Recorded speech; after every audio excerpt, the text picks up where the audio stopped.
There's the answer. Did you plug the blue cable? Do you have your cable stored? Blue cable? Oh, nope. I didn't. Give me a minute, What to not do with it.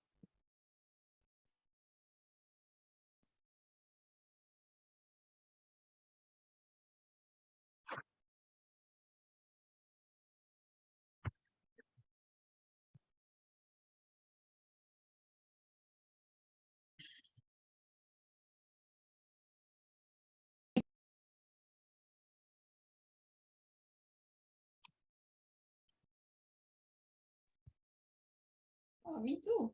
I was kicked out. Well, it's the first time I'm not in. That means that, yeah. At least we already going live. Oh, it's all black all of a sudden. Ah, there you are. I don't know what happened. We were kicked out. Something has happened. You know, here in Gatineau, many people have no power since last night. Yeah, all over the place, huh? Yeah, Elmer, Gatineau, and some other places. Well, around here anyway, yeah.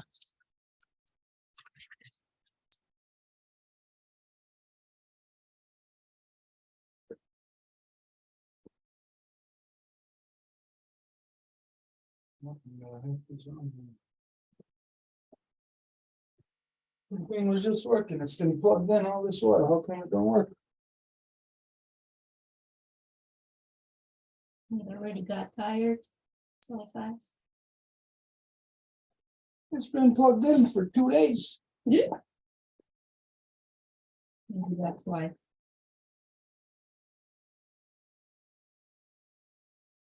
Uh-oh, it's broken already. It only works when it's plugged in.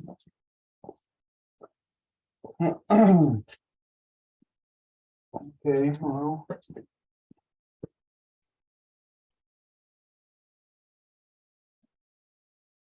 It should have been charging all that while.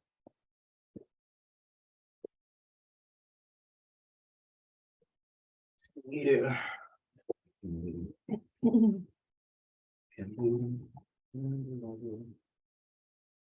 We'll do it, Andy.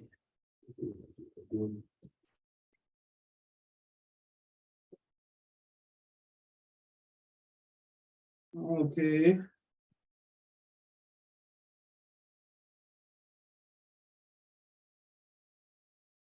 Are we ready? Well, waiting for you.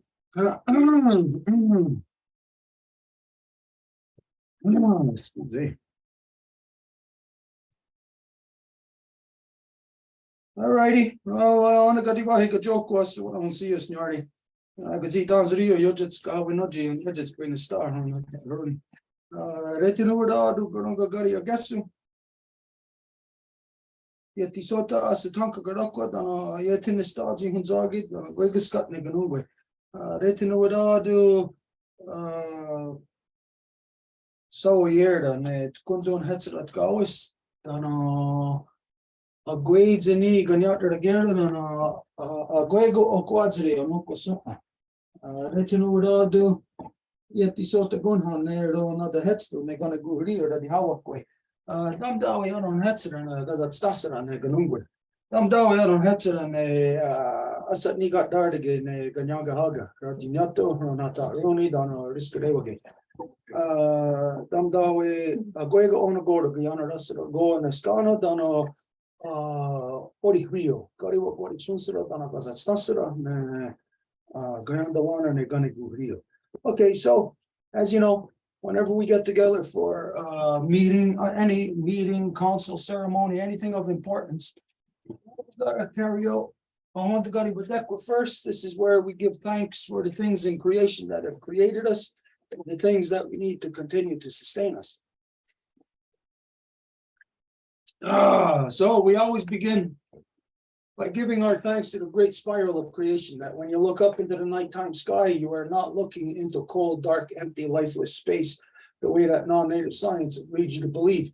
No, instead you're looking into the living, vibrant body of our great mother, into the body of Sky Woman herself. And so we give thanks to her, to Sky Woman, as it is she who has given us spirit. From there, we give our thanks to the beating heart of our Mother Earth, to our grandmother Moon. It's she that regulates the flow of the lifeblood in all things. And so we give thanks to her, to Grandma Moon, as it is she who has given us blood. From there, we give our thanks to our Mother Earth, regardless of where you were grown up from her, what color you are, what language you speak, or what you imagine divides us. We all came from the same mother, making us all one family, sisters, brothers, all relations all together. And so we give thanks to her, to our Mother Earth, as it is she who has given us body. From there, we give our thanks to all the women, from the newest born baby girl to the eldest grandmother, as they carry the sacred title of life giver into the world and are to be honored and respected as such. We give thanks to them, for in this world they give us purpose and direction.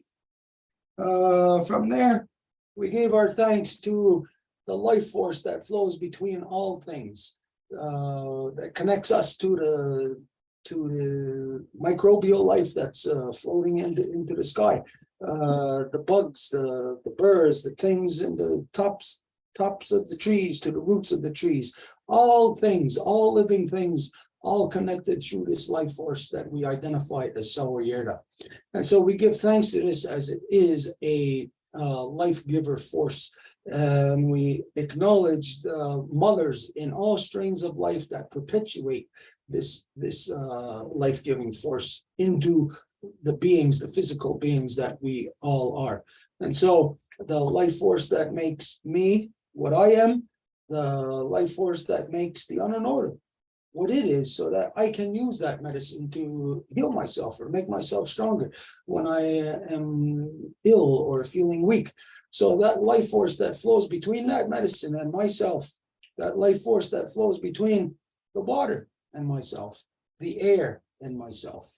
And so the same for all of us. We have this connection to this life force throughout all living things. And so we give thanks to that life force. We ask our ancestors who carry the good mind to help us to return our mothers back to their natural seat of authority within all our nations, so we can manage all of our people properly once again. And I forgot, we gave thanks to all the waters and all the medicines and all the shapes and forms that they come in. We acknowledge that we are made of water, 100% water, and that the different shapes and forms that we come in, that life comes in, is the medicine of Sky Woman. So we are medicines to each other. You are your medicine. You are the medicine to your grandchildren, to your grandparents, to your girlfriend, your boyfriend, your husband, your wife, just to your friends, to everybody. You are the medicine to them. They are the medicine to you.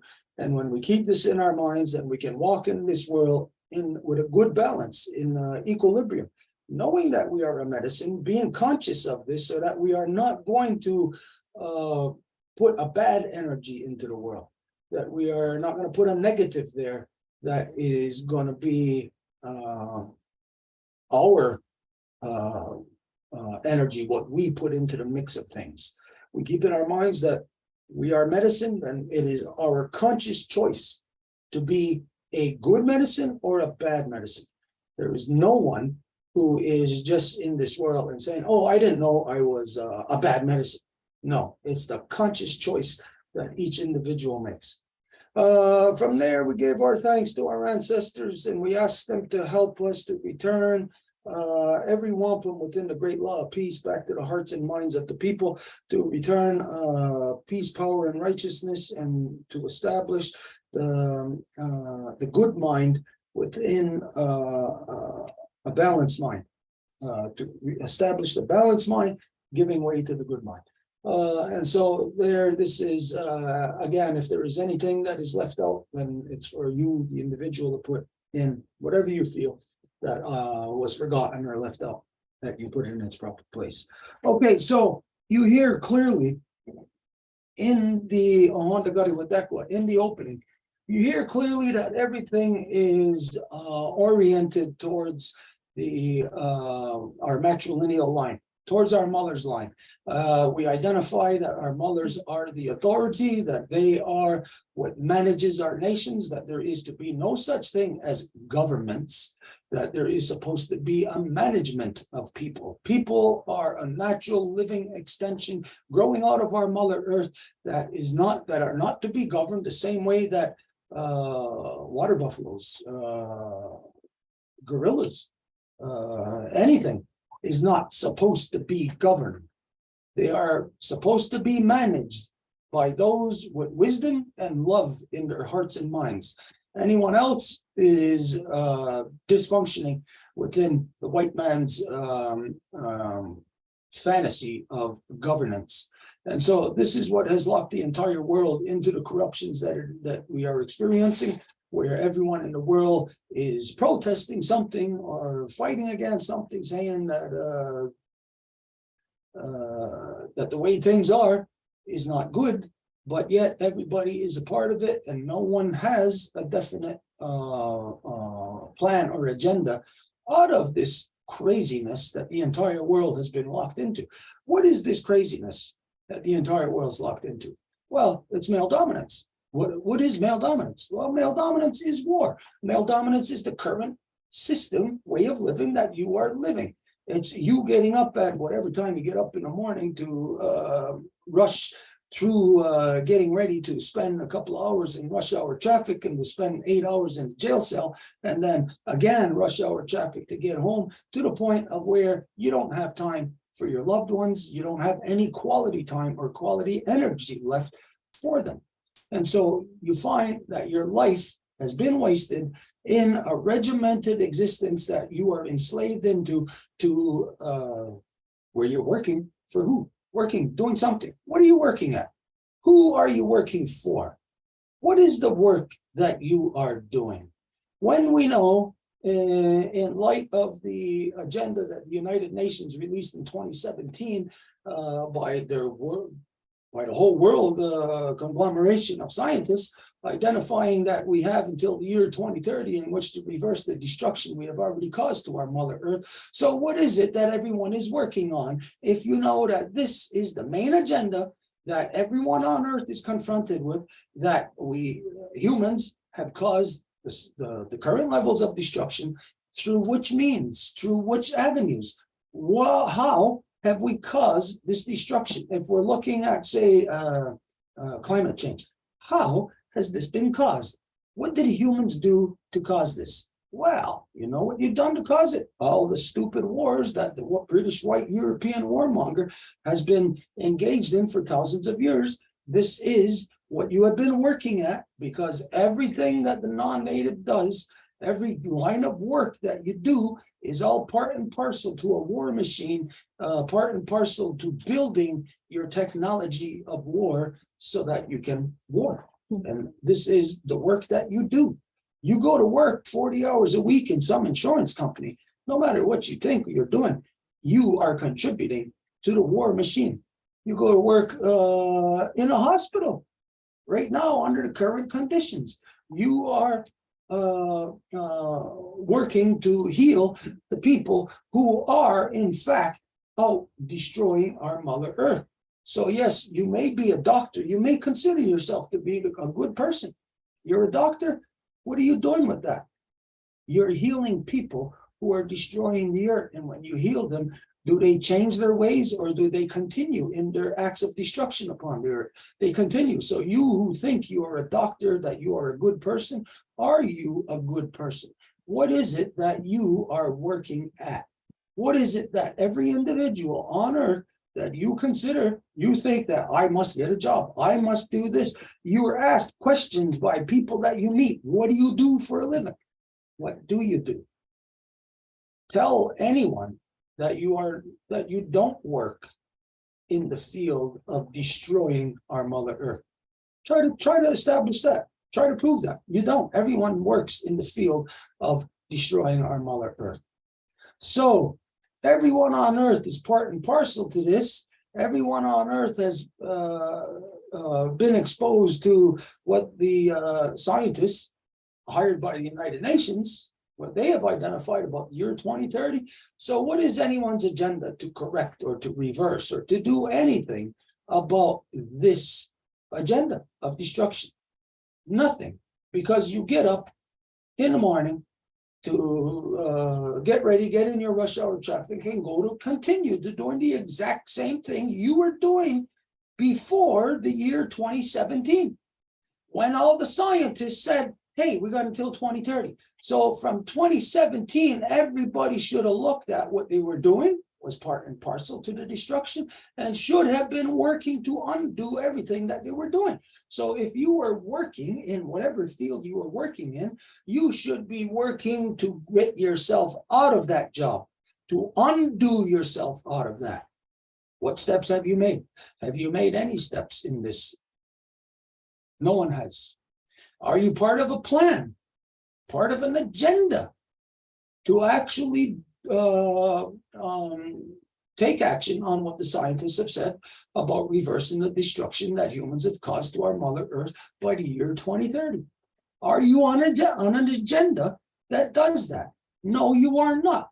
Everyone who is paying taxes was just part of this cop-out meeting that happened here in Montreal, where all of your plans of each nation is beyond the year 2030. No country on earth is taking a realistic approach to what their own scientists have said, but yet in the last couple of years, every politician on earth is saying, trust the science. What kind of doublespeak is going on here? What kind of doublespeak, witchcraft, voodoo magic are you caught up in order to believe what is being said to you, but yet to still be locked into the same behavior where you cannot justify to yourself the actions or inactions that you are taking or not taking? The people are all stuck in a state of limbo, or what I like to refer to as a state of self-inflicted stupidity. And so smart people would address what scientists have said about the year 2030. And so we, like everyone else, consider ourselves to be smart. And so if we want to consider ourselves to be this and refer to ourselves as being smart, then that means we have to do things that are in fact smart, or else we're just stupid people imagining some kind of fantasy about ourselves. And so what we have done is we have looked at the science of what scientists around the world have said about the year 2030, and we accept it. We agree. The scientists from around the world are 100% correct that every human on Earth has to take emergency actions to reverse what all of us have caused, the level of destruction to our Mother Earth. And based on this, we have taken actions in which to apply collectively to be able to have a plan where everyone on Earth can participate in it, in which to accomplish reversing the destruction that humans have caused to our Mother Earth. Now, what is this plan? Of course, it is to address the corruptions within the non-native society, because there is no corruptions that the native people have to correct. When we're looking at the destruction of our Mother Earth, this lies solely, the blood is solely on the hands of the British white European. And this is what has spread around the world, this level of destruction that has been inflicted upon all peoples, where everyone is engaged in a destructive act without their willful participation. People, natural people, such as the original peoples of Turtle Island, have been warred upon by the corrupted entities of Europe, by the corrupted entities of, in particular here in so-called Canada, of Britain. And this continues right to this second, of a bombardment of all society on Earth, where Britain, right to the second, not only have they gone around the world and spread their colonial cancer, their disease of the mind, but now where it gets people to destroy the earth through acts of piracy, but now they're destroying themselves through something that we just addressed this past week about the Oxford Dictionary.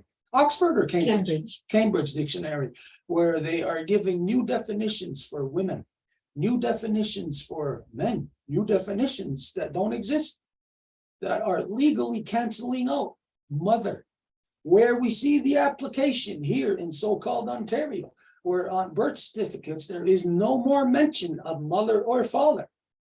Now, father, big deal. They weren't mentioned for generations. A lot of births in this world were not known as to who the fathers were.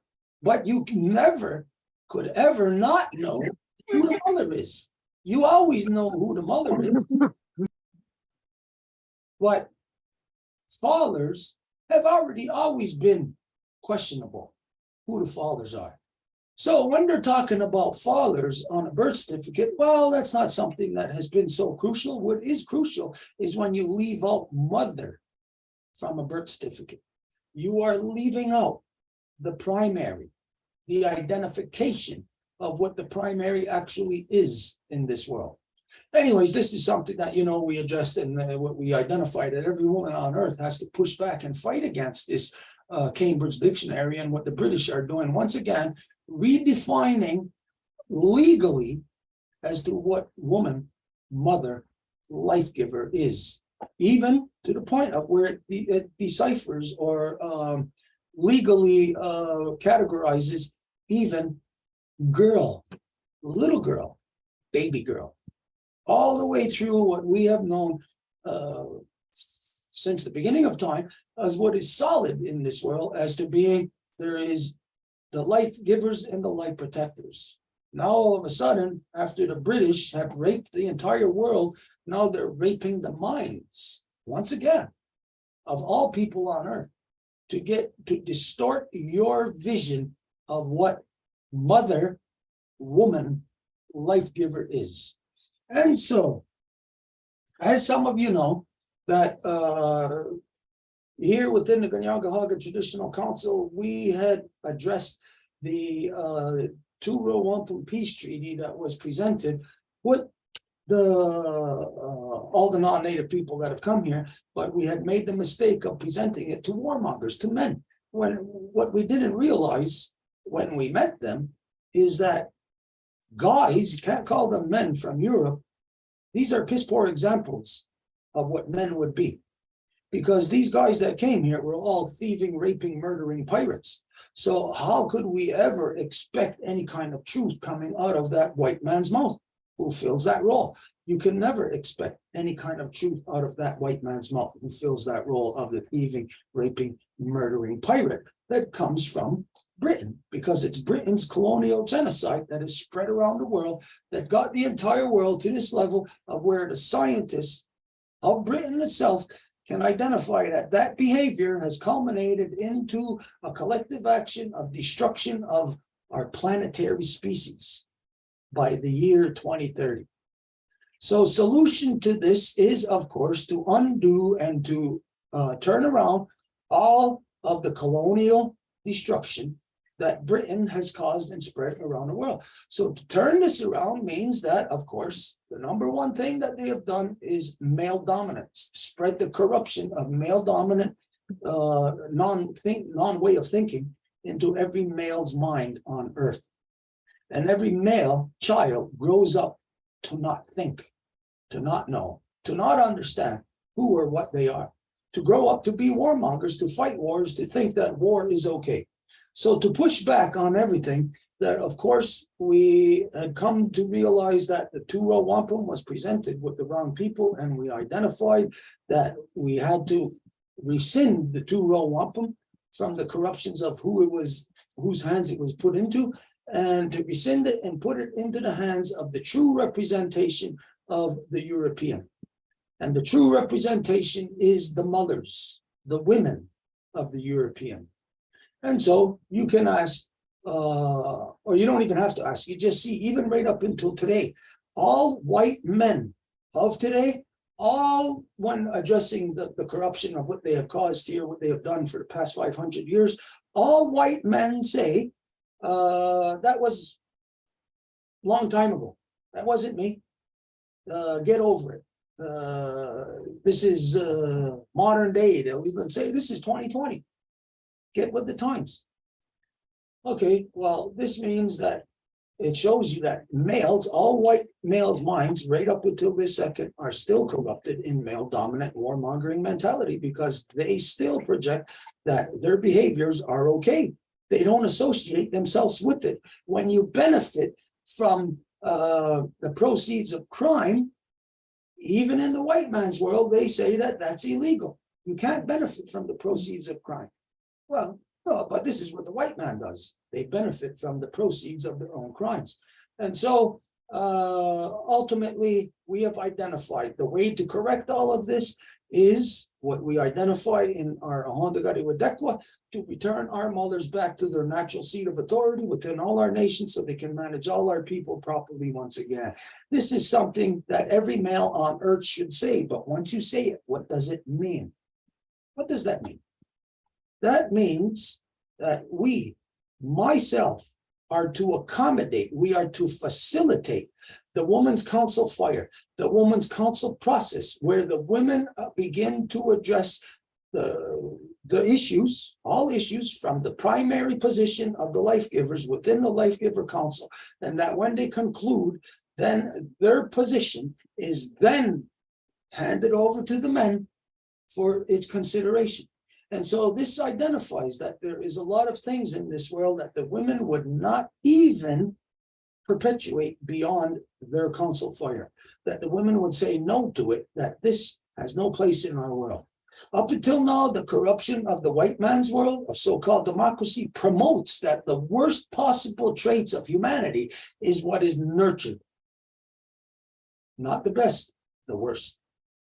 And so, to correct and to reverse, to put our mothers back into power means that the male must facilitate it, not talk about it, not just say, return our mothers back to power, must facilitate it. And so there is things such as terminologies that must be addressed. As you know, we began to address this with things such as what's referred to as the woman's hormonal imbalance. This is a corruption that everyone knows, that no one should ever repeat that.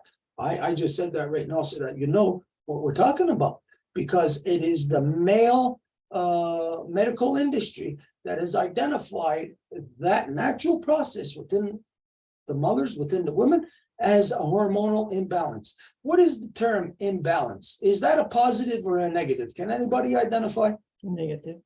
Okay, so if we're saying that within the women, a hormonal imbalance, then we're saying that's a hormonal negative that's taking place within the women. Now, where and when does that take place? That's part of the women's reproductive process. It's what the women get visited the first time that their grandmother visits them. They get visited with this process that returns to them in cycles 13 times a year. So the women are the ones that are clearly naturally linked to the cyclical motions of our Mother Earth that links them directly to our grandmother Moon, putting them directly into, can only identify it as a trifecta of perfection, where the women are receiving the messages through Mother Earth, from Grandma Moon, right from Sky Woman herself, the pulse, the beating heart out there, beating out there in creation, boom, boom, boom, boom, traveling through Grandma into Mother Earth, and you, the women, picking this up through your cycles, develop or develop into what's identified as your moons, but what the white man identifies as your periods, and what the white man even eliminates out of you and teaches you that your freedom from this is what you're looking for. Your freedom from being a woman.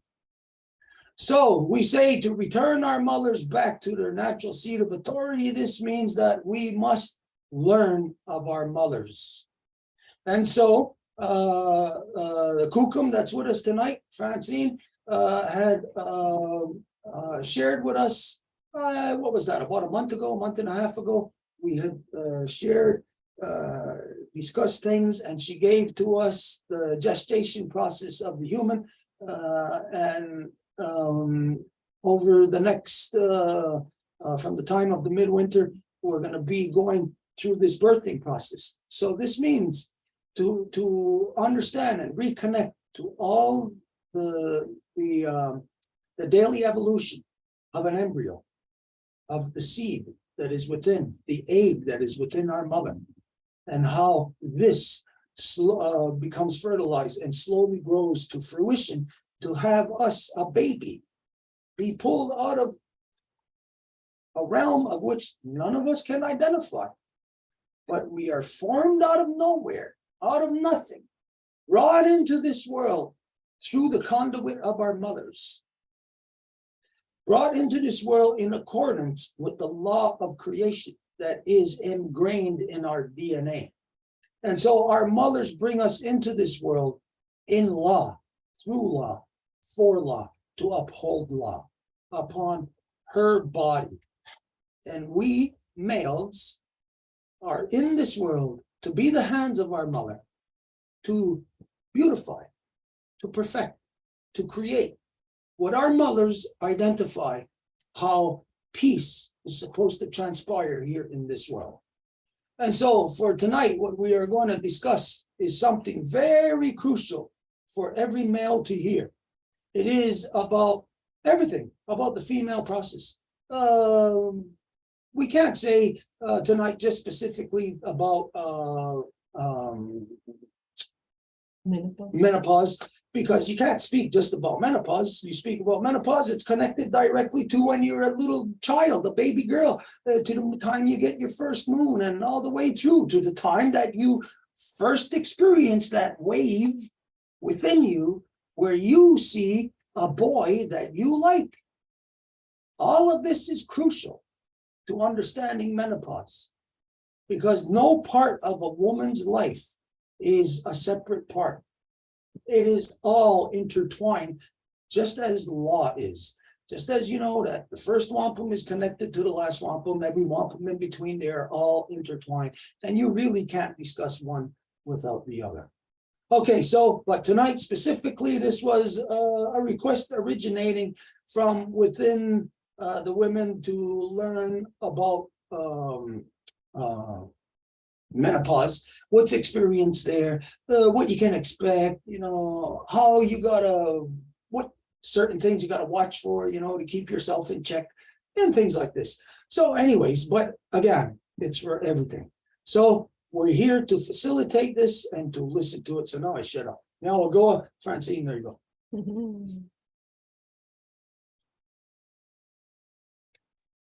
Okay. Sorry, I couldn't unmute.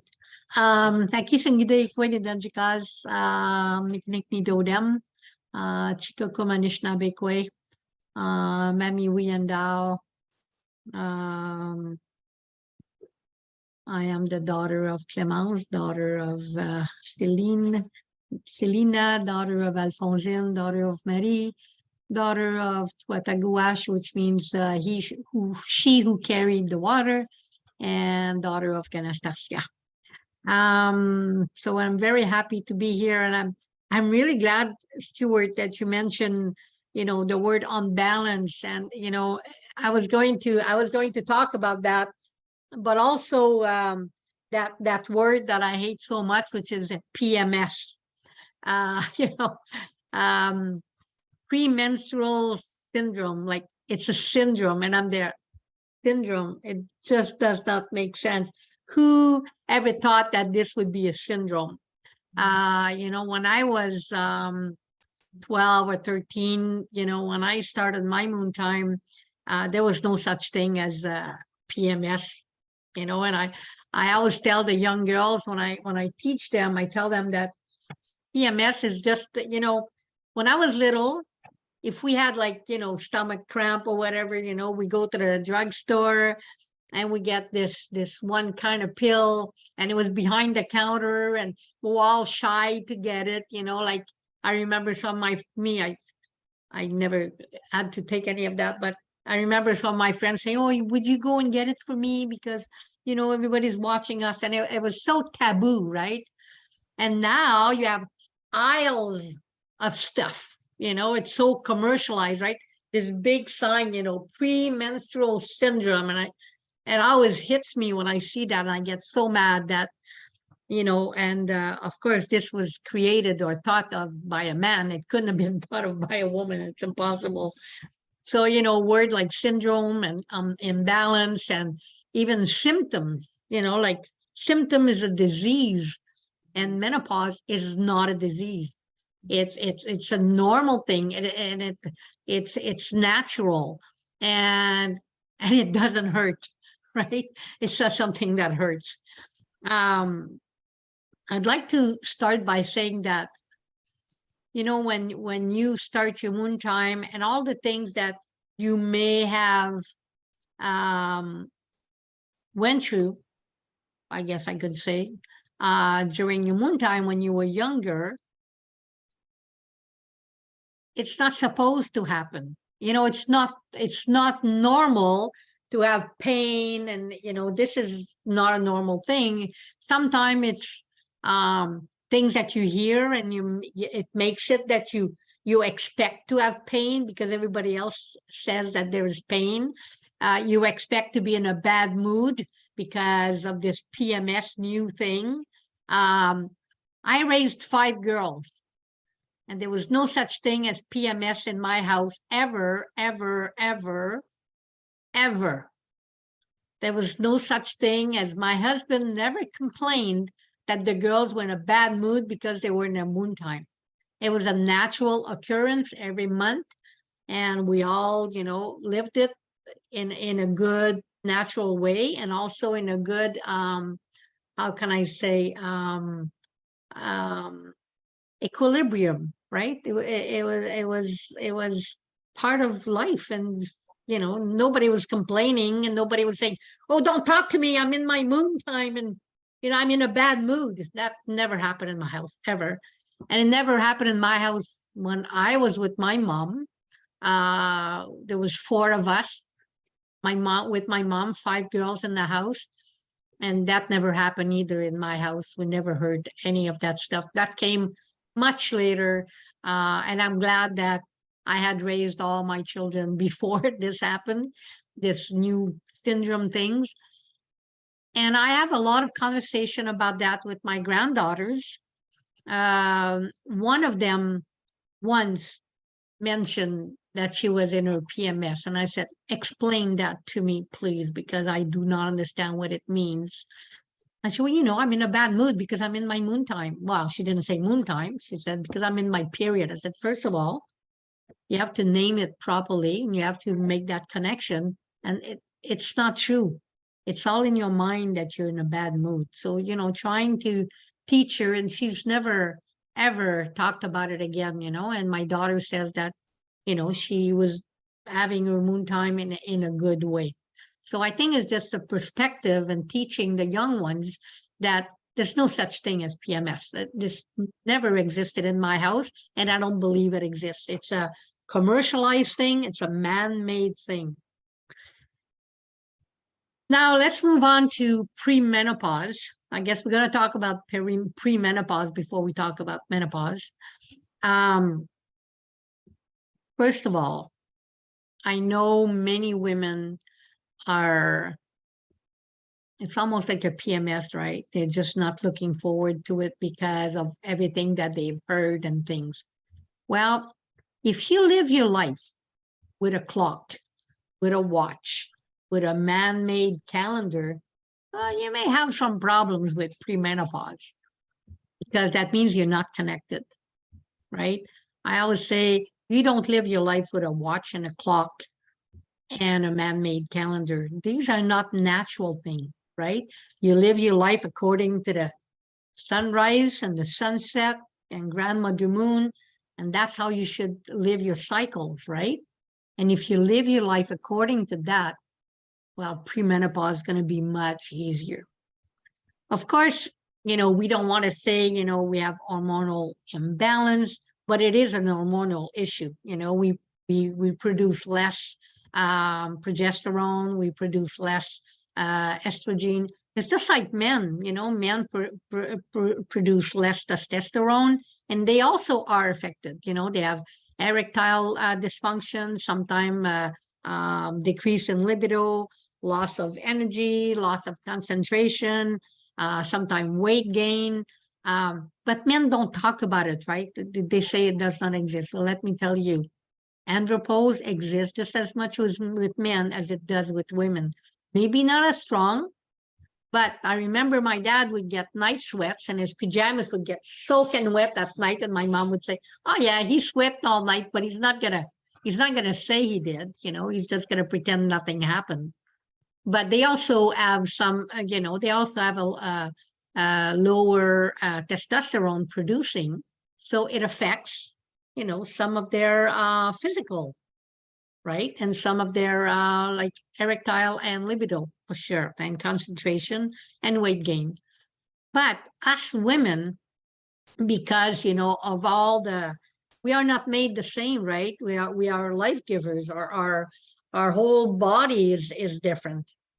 So we can never compare, andropause and menopause, but I just want to say that it does exist as well. It's just very different and not as strong, but it depends again. And all that always depends on your lifestyle, right? Everything, the way you're going to live through premenopause is going to be according to your lifestyle, according to your relationship with Grandmother Moon, your relationship with Mother Earth, your relationship with Sky Woman, your relationship with your own femininity, right? With your own feminine, I guess you can say femininity, right? Can you say femininity in English? Anyway, femininity, you know what I mean? So you understand that? Okay. So, that connection that you have within your own womanhood, I guess you could say, having that, some women, they don't like having moon time. They dread the time of the month when they're going to be in their moon time. Why? Because they are so disconnected. And why? Because they have pain. And why do they have pain? Because either, well, it has to do with lifestyle, right? Either things that they eat, or sometimes it's also psychological. It's almost expected that a young girl will have pain during a moon time, because that's how society shows things. So you just look at that big, premenstrual syndrome, 2-3 rows in every drugstore. I mean, it's getting ridiculous. So young girls are looking at that.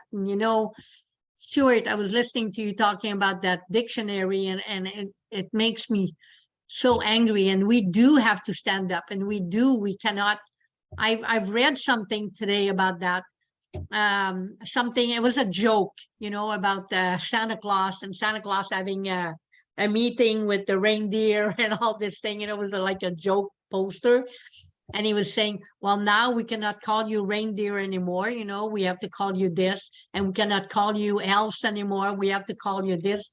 And it was a satire saying that it's ridiculous that this thing about changing names, and now when it touches women, then we need to react, right? So anyway, I just needed to talk about that a little bit.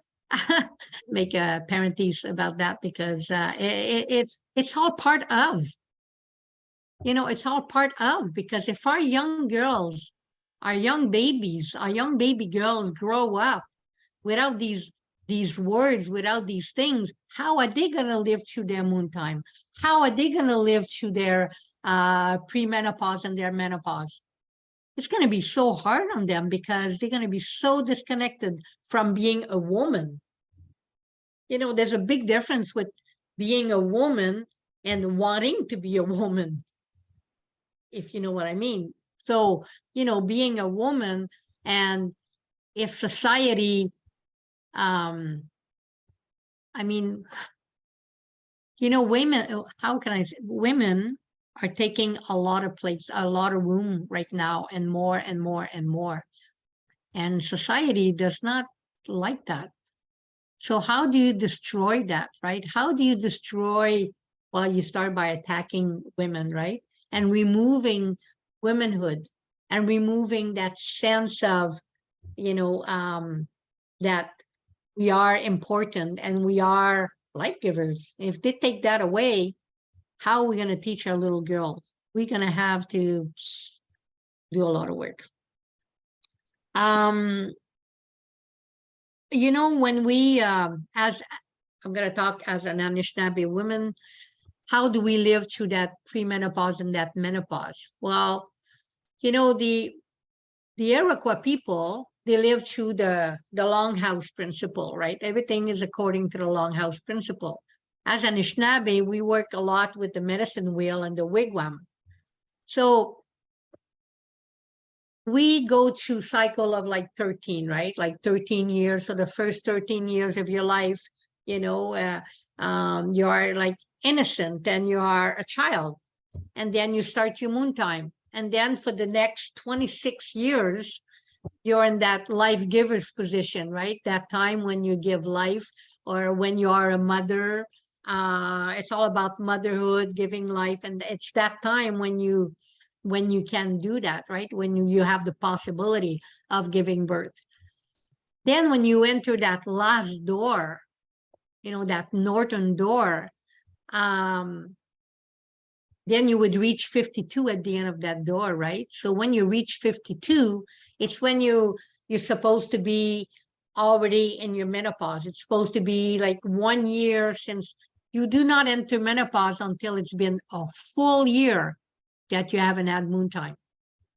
Even if you only spot a little bit, you're not menopause. You're only menopause once it's been a full year, like a full 13 moons that you did not have moon time. That's when you become menopause. And during that period of time, it's still very dangerous to be pregnant. I just want to let you know that, because some women think that, and it's even more dangerous. I shouldn't say dangerous, but you know what I mean. There's even more possibility, I guess I could say.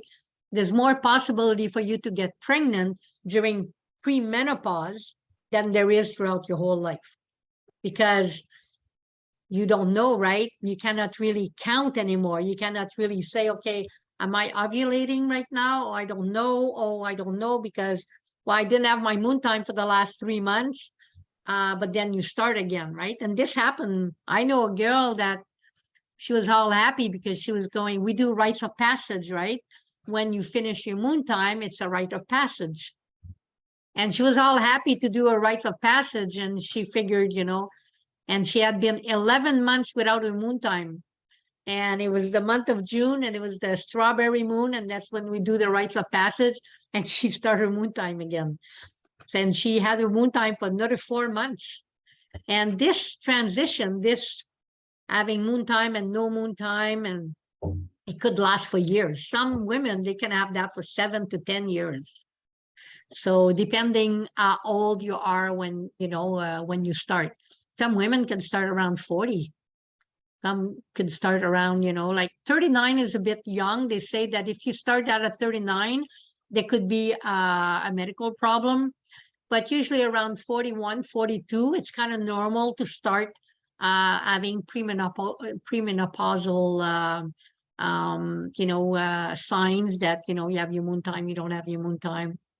And sometimes you'll have, there's all kinds of other signs, right? Heat, like heat rashes, you know, being very, very hot flashes, they call it. Me, I never went through any of that stuff. I just want to let you know, ever. Never either did my mom. My sister, she's because I'm the oldest, my sister is 66, and she's never gone through, you know, she has no more moon time for almost 2 years now, like completely stopped. She had on and off. It for her, it was really late. Like at 62, she still had moon time once in a while. But it's been almost 2 years now, and she's never had hot flashes or any of that stuff. So it all depends of the food that you eat, the lifestyle that you have. Are you a smoker? Are you a drinker? Wine causes hot flashes, so that's one of the things. So, you know, there's different things. We could talk about some herbs that could help if you're interested in knowing some kind of herbs that you could take, you know, that would help with that. I'm sure we'd be happy to talk about that. What I would like to do is answer your questions from this point. You know, I would like to know I see, 4 young women here on the screen, and I would like to answer your question and see what kind of question you have pertaining to premenopause or menopause, or what do you think? Let's do this, in an interactive way. So who has the first question for me? If nobody jumps, I'm gonna jump in there. Well, Marie Claude has her hand up, but you can go ahead after, Stuart. I don't hear nobody. Go, Marie Claude. Hello, Kukum. Thank you so much for being here. My question really regarding menopause is that spiritually, what does it mean, like in stages of life, just so I can locate myself? Yeah, that's a very good question. Some women, especially if you have an operation, right? If you are being operated and they take everything out and you have no more moon time. If it happens like that, because premenopause does not happen overnight. It's a process, right? That you work towards that. And some women, when they stop their moon time, they will say, oh my God, I have no more connection. How am I going to connect to grandmother moon? Well, the connection is even stronger because you still have that time, and if you had your moon time always during full moon or always during new moon, usually it should fall under either the new moon or the full moon, then you should continue to celebrate your moon time, even though if you're not bleeding, because you still feel it inside. There's still that process, that connection. So spiritually, it's even stronger that you connect with grandmother moon, because you get even closer, because after you stop your moon time for a whole year, after your menopause, let's say your menopause, then you're like in the grandmotherhood, right? So you're getting closer to being, we say, when we do the rites of passage of women that finish their moon time after 52 or older, after they pass through that last door, that transition, we tell them they're like into their grandmothership apprentice circle, right? They're learning what it's all about to become a grandmother. When I talk about that, I talk more about like a community grandmother, because most of the time, many women are already grandmothers. If they've had children, most of the time, by that time, they already have a grandchild. But it's how you become a grandmother towards the community. So I think the connection spiritually, it's that time when you listen more and you talk less, right? That 13 years there, from 52 to 65, because in that you're back in that eastern door during that time, and you're back into the I don't want to say being a child, but you're back into paying attention and just listening, so it's that time when you really observe what's going on, and ask more questions and really observe, because sometimes we tend to want to share everything that we know, but sometimes the other people are not ready yet to hear it. So we need to observe, and we need to, you can laugh because it's true, right? We want to share because, I know this and I want to share it, and no, you do that after you're 65, right? Before you're 65, it's that 13 years of observing and paying attention and just creating even a strong relationship with grandmother moon and learning to know your body, right? Learning to know your body and feeling it, like your breast may be sore, or maybe you even your libido could decrease, and your memory, and you pay attention to all that. It's all part of growing older, and it's all part of natural cycle, and it's just being one with that, right? And being really connected to our own self, something that sometimes we don't have time to do before we are in that cycle. Because before we enter premenopause, with work, But after we enter premenopause, we should take more time for ourselves. It's very important to start listening to our body and giving our body what it needs. And that's a long process. That's why premenopause sometimes lasts many, many, many, many years, right? So that we learn that process. We learn how to slow down, and it's okay to slow down. And it's okay to say, I'm sorry, but I cannot today. I cannot tonight because I need to, you know, take care of myself, and I need to reconnect. And it's part of life. And too many times women don't take that time, right? So yeah, does that answer your question, Marie-Claude? Yeah, thank you very much. I have another one if Yes. but do we alternate? Do you want to go and then ask another question? No, you just go ahead. I was just saying, if you weren't saying nothing, I'm gonna jump in there. So out of curiosity, Coco and Francine, is there a difference in the experience of menopause with life givers that had children and the ones that didn't? And what? Absolutely. That's a very good question. Absolutely. It's the same thing as how you live through your moon time. You know, if you had a lot of pains during your moon time, you may have even more pain during that time when you only have a few days of, you know, moon time, or, you know, 2-3 months without, you may have heavy cramps because that's all. Yeah, absolutely. Whatever you, that's why it's important to just slow down and taking that time. You know, if you spot just a little bit, right, that's because of low estrogen. But sometimes you have heavy bleeding, and that's because of high estrogen. So how do we get high estrogen? By eating too much beef, because it's shooted with hormone, right? And all this fake hormone that we have in our food today. So sometimes, you know, doctors, especially male doctors, you know, a woman's gonna go and she say, oh, you know, so I have my moon time, you know, only one day, and sometimes I don't. Oh, well, that's okay. You need estrogen. I'm gonna prescribe you estrogen. I'm there. No, women should take estrogen today. Estrogen is in everything. And then women have too much estrogen, and then they have heavy bleeding. And then the male doctor, they don't understand, and they say, you know, I was reading the other day that doctor says, well, there's no explanation to heavy bleeding or no bleeding during premenopause. What kind of stupid answer is that? There's no explanation. There's plenty of explanation. You know, I mean, there's estrogen everywhere. So we have to be careful what we eat. If we have too much estrogen, how do we know?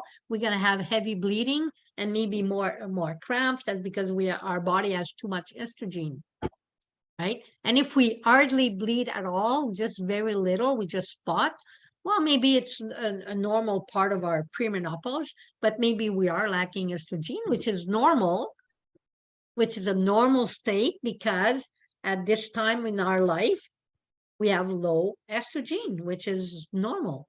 It's going to go all the way till we have none, right? We will not produce any at all once we are fully menopause.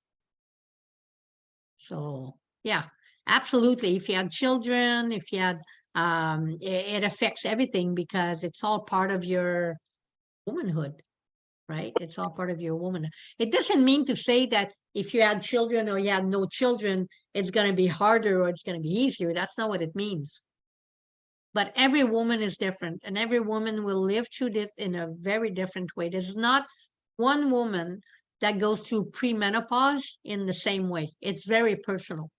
It depends on your lifestyle. It depends on, you know, even your environment, the people that you hang around with, the people that are around you, the energy around you. All that affects the way you're going to go through premenopause. Absolutely. So it's very, very personal to each person. It's very personal. To me, it really is like the anxiety all of a sudden, you know, that grabs me. But of course, you know, it's hard to explain where it comes from nowadays, you know. But I've been taking for about a week now chasteberry. Do you know? They say it's a plant, or it's a fruit, and it helps regulate estrogen and progesterone. So do you have it's one of them.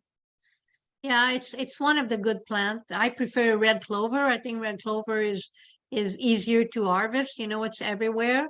And red clover is probably one of the best herb, for premenopause. And another one which is with Ayurvedic medicine, it's called shatavari. Shatavari is good for vaginal dryness. And this may not have occurred to you yet, but vaginal dryness is very, very serious. I mean, this you have to really take care of. And shatavari is very good for that. Yeah, so red clover, shatavari, what else is good? I really like the lemon balm because lemon balm is another good medicine. And of course, nettle. Women should take nettle every day because nettle is good for hot flashes. Nettle is good with mineralized. Nettle is like one very, very, very good herb, right? I mean, nettle is, very, very good. Yeah, vaginal dryness is really shatavari. That's what it's called. That's one of the best herbs. But for hot flashes and things, I would say like red clover. Hot flashes and night sweats. Red clover is really good. And I mean, red clover grows everywhere. Very easy to harvest. And it's also very, very good. You dry it and we put that in our smoke blend with the pipe. And we also make tea for women. I make a mix. I mix, nettle and red clover, and I put lemon balm because lemon balm is relax. And so it relax. And a lot of time we go through hardship during premenopause just because of stress, and anxiety.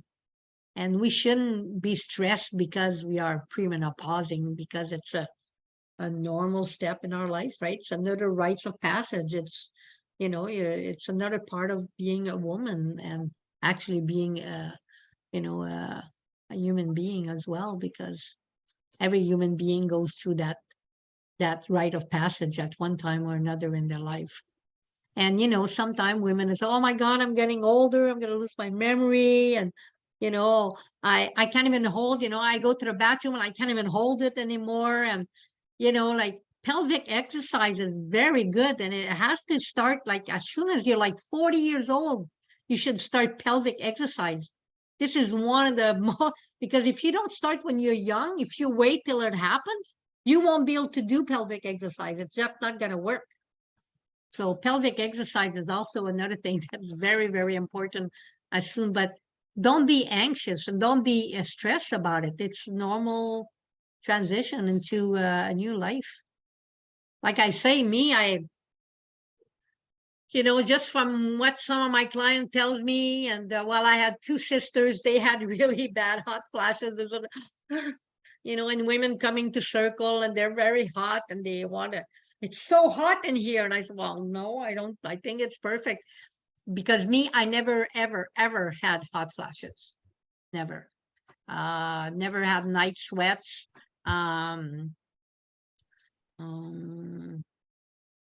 Libido, I don't know.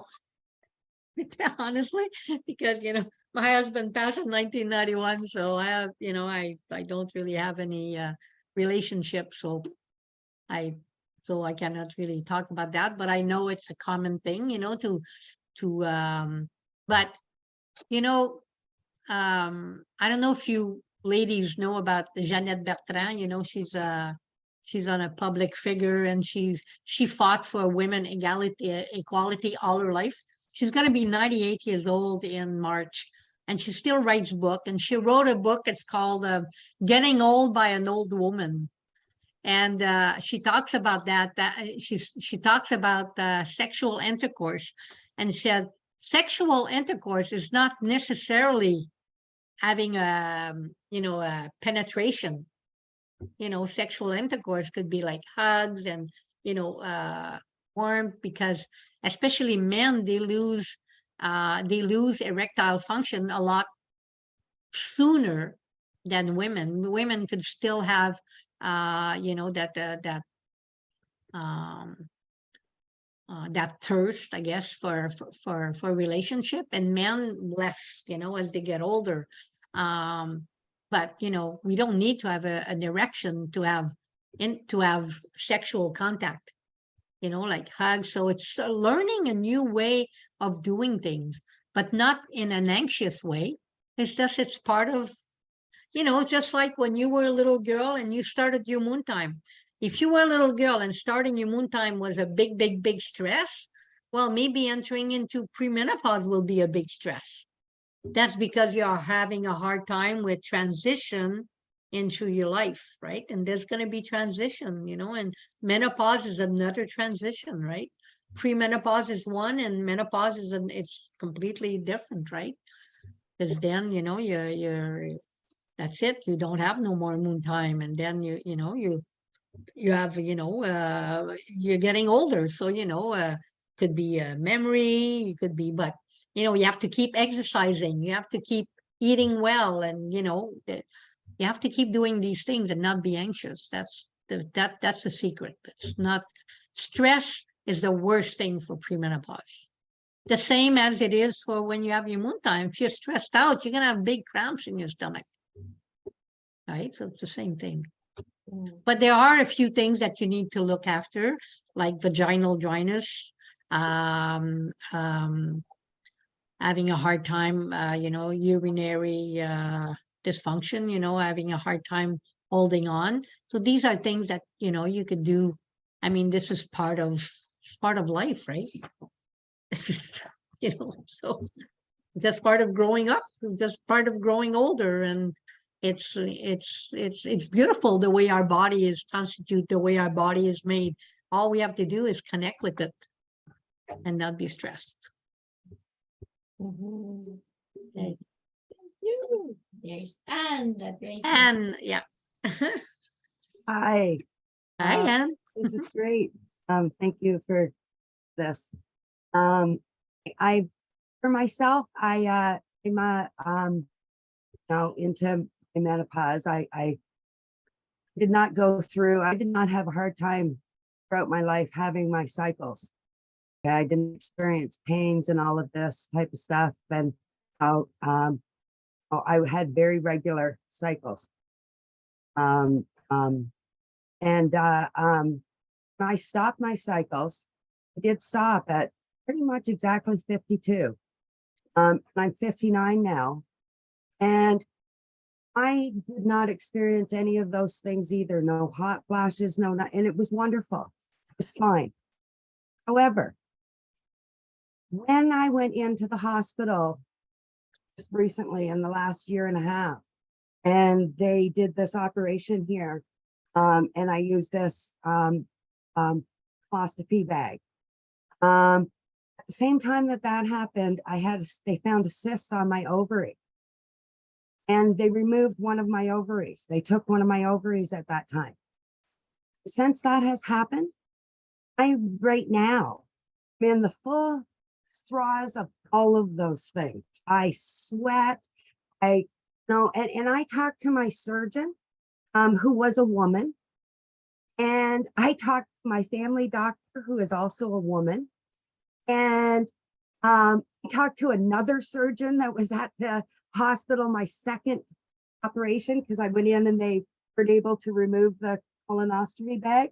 They did go through an operation during that time. And all of these people told me that I was absolutely nothing going on here, that it was absolutely impossible that I was going through a menopause because I was so postmenopausal, and so fully into my menopause, and so like, you know what I mean? And I've been like, this is happening. It is absolutely happening, Anne, because they remove part of your womanhood, right? And no matter how old you are, you will feel that. And, and it probably won't last very long, but, it will, it has to. I mean, if you take a part that is very important, as a woman, of course it's going to affect you.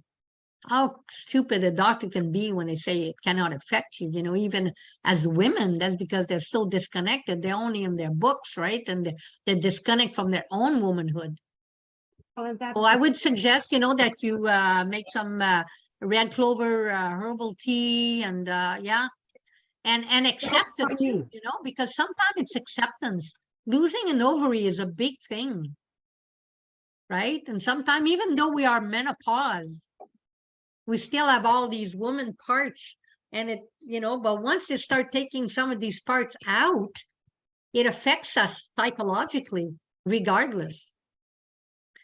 Right? Because so accept Yeah, that sure you does. have, one ovary, that was taken out. Accept that, you're feeling good, you're feeling better. They did what they had to do so that you stay healthy. And just, and it shouldn't last too long, but it's a normal process. Absolutely. Absolutely. And I mean, I guess that's part of why I'm sharing this, because I do understand that. It's funny that you said about red clover, because I have a bowl of dried red clover on my counter and I haven't used it. Chelsea picked it for me this summer and said to me, "Oh, this would be really good for you, Mom." The plants always come to us, right? Absolutely. The plants always come to us.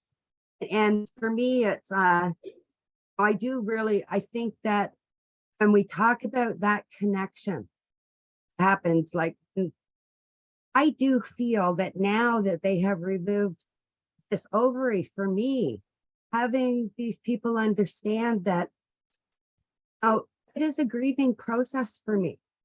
It is. Because of that connection. And it does, I'm still in the process, so I can understand that, as I move out of that, not only just physically, psychologically as well, it is almost like grieving. It is. No, but it is a grieving. And sometimes women don't take the time to grieve no matter what. There's many things in our life that happens, like even when our children leave home, or when we cannot conceive anymore, or if we never had any children, or whatever. It's a grief. And we have to grieving is very important part of life, and it's part of that transition and part of that rite of passage, right? Absolutely. Yeah, absolutely. Right, And I but think thank every you for woman, sharing. when they are fully menopause, they should have that rite of passage. It is a beautiful rite of passage when you turn 52, or when you're, if you're not menopause yet, then just at 53. But when you're fully menopause, when it's been a full year that you haven't had your moon time, I encourage every woman to have a rite of passage, and I will be happy to to have that with you. I do write the passage every month of June. So for a young girl that start their moon time, and for women that stop their moon time, that finish their moon time, we do Okay. all that during that whole weekend. And Yes. the experience, I know some women, they said that they really helped them, making that transition as well. So thank Okay. you, Anne, for sharing that. Yeah. It's important that women know that when they lose those parts, those woman part, that they have to go through that grieving process. Absolutely. Yeah. Thank you. Stuart. Okay, yeah, I'll use this example. My son, as you know, he plays badminton. And the way that he learns about his moves is to watch the video of him, but to observe his opponent, how his opponent responds to him, serves back to, hits back to him, whatever. So this is how, if you're playing badminton, you improve your game by observing your opponent, which is listening to your opponent. So in this instance, a woman's introduction to her moons, a woman's experience all the way through her moons, a woman's experience of when she stops her moons, and into this thing that we're identifying as menopause. This is a wrong reference, of course, but right now, for virtue of us being able to understand what we're talking about, we're using this corrupted reference. Of course, it's not the right reference. We will find the proper reference for this, but in this process of where we are all being attacked, oppressed, and especially to know that the women are constantly under oppression, constantly being attacked. Women in their reproductive cycles have been, ever since so-called medical industry has existed, women have been a medical experiment. Their moons have been a medical experiment, the way that even things such as tampons, remember when they were just called Kotex, how that was a medical experiment upon women, which was led to many women dying from toxic shock syndrome, which women of today, young girls of today, have no clue of what that is. They don't even know. Toxic shock syndrome, what is that? Well, that's a thing that women of a certain age can relate to, because that was something that was a reality. So many women died from that. Anyways, just to identify that women can learn about their own systems by also listening to men. Men also can learn about our own systems by listening to women.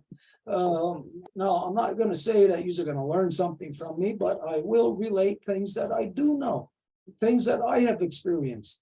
There has been a certain level of shame that has been put in the women's minds about their reproductive systems, about their moons.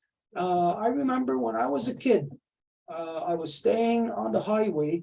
So it was around 1968 to 70.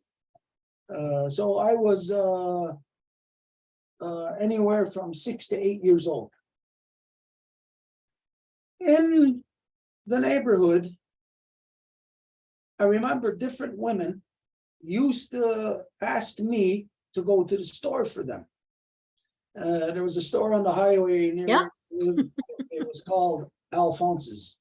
Anyways, I'd go there and they'd give me a little bag, and in the little bag there'd be a note in there for the guy at the store, and I knew what it was, but it was a certain level of, they were trying to keep it hidden from me, hidden.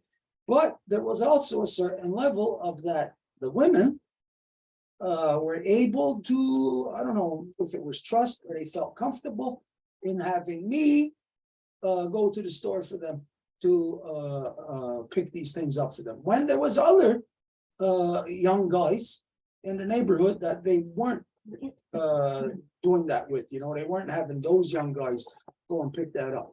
This might be a result of how the women felt comfortable with me because of who my mother was, knowing that my mother was giving me a different kind of teachings than what other kids in the neighborhood was receiving. So anyways, I experienced this when I was young. I used to go to the store and I used to buy Kotex, which was, I guess, their tampons for women.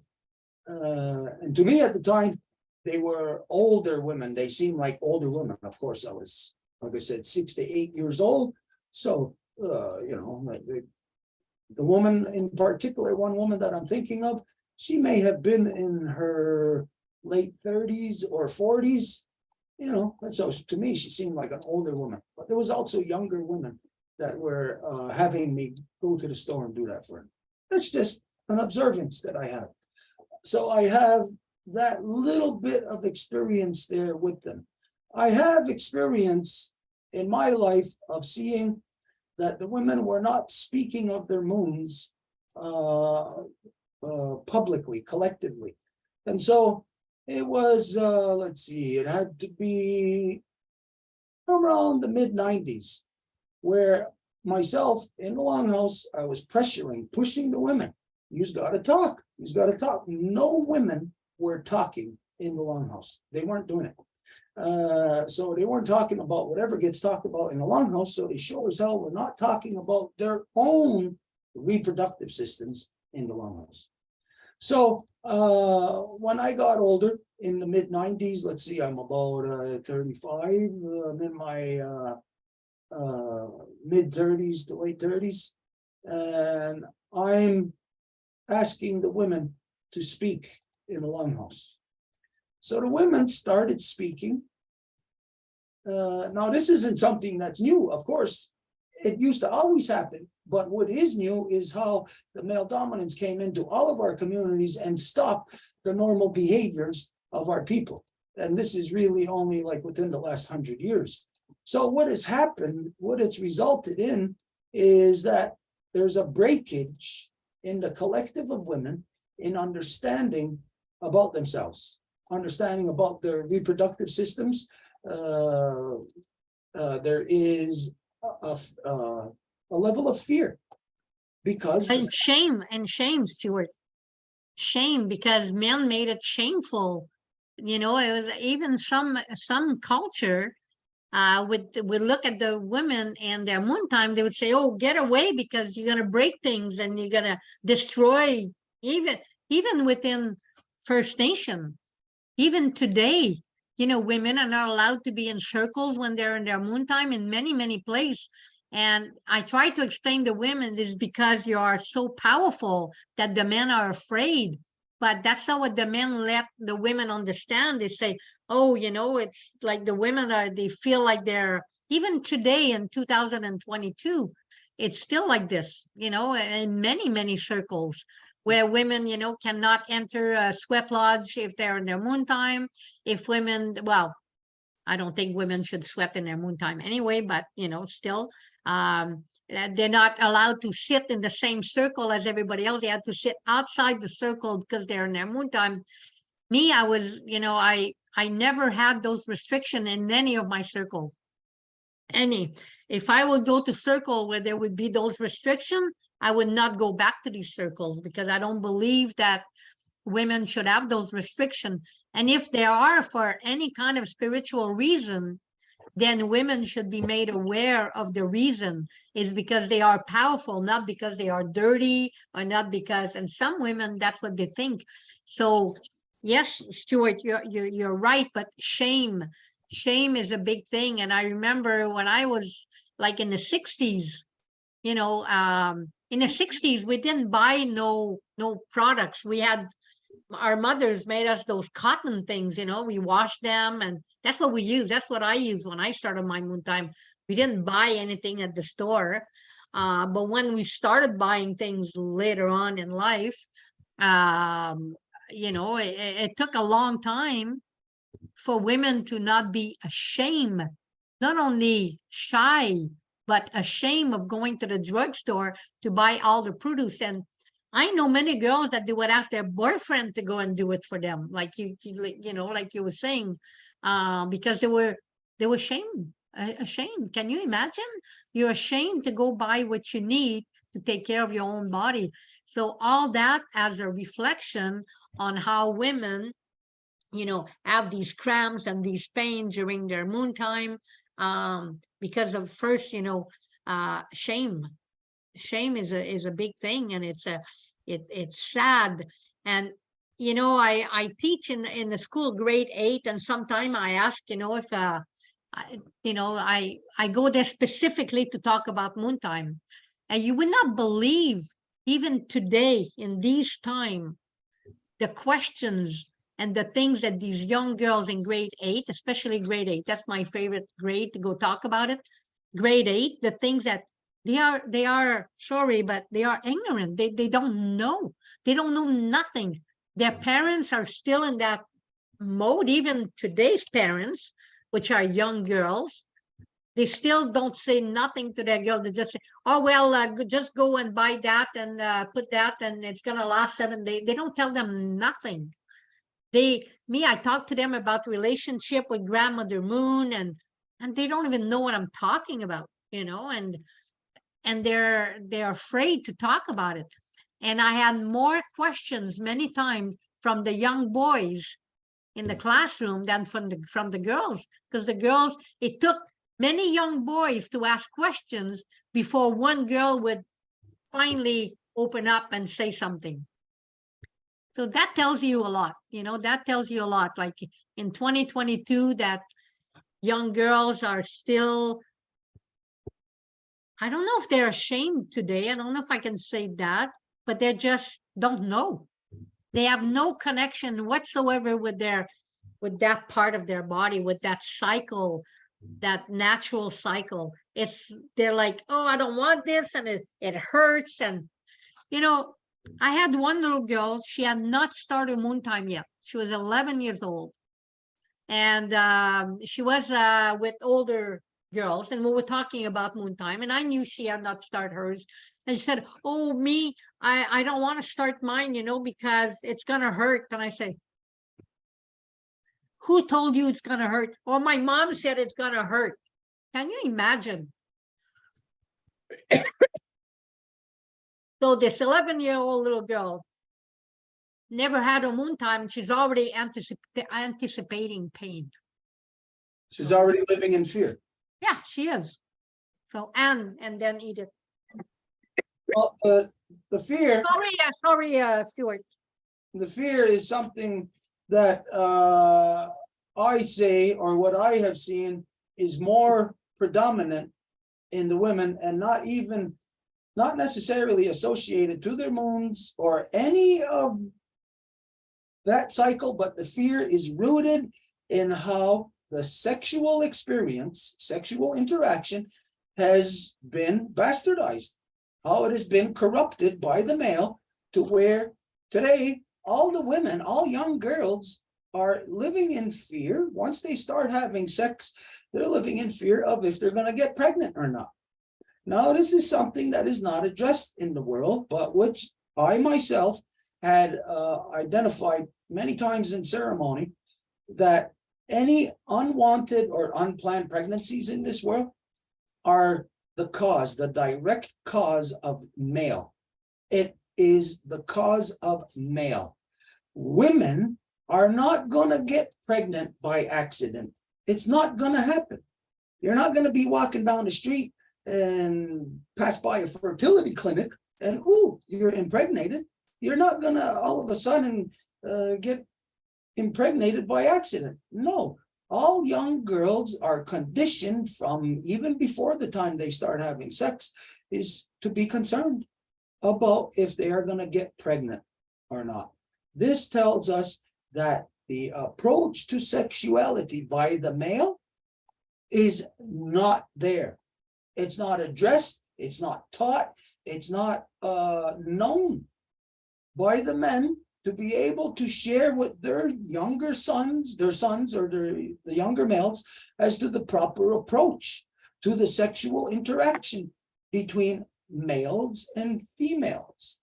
Now, it's got to be taught by the males that every unwanted or unplanned pregnancy is the direct cause of the male, because the woman does not know.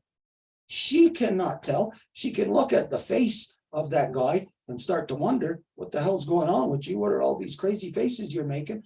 But she does not know when that guy is going to finish the task. Only that guy knows. And so it's that guy's fault when he releases into a girl knowing that she is going to become impregnated. So in this world, you have now every guy who's not taught about this, who don't give a good goddamn about if a girl gets pregnant or not, because the guy isn't going to be there to raise that child, because that's what is shown by his parents. Especially here in Ganawagi, you got guys who drop 6, 7, 8, 9, 10 children around with 10 different women. This shows you that males do not know.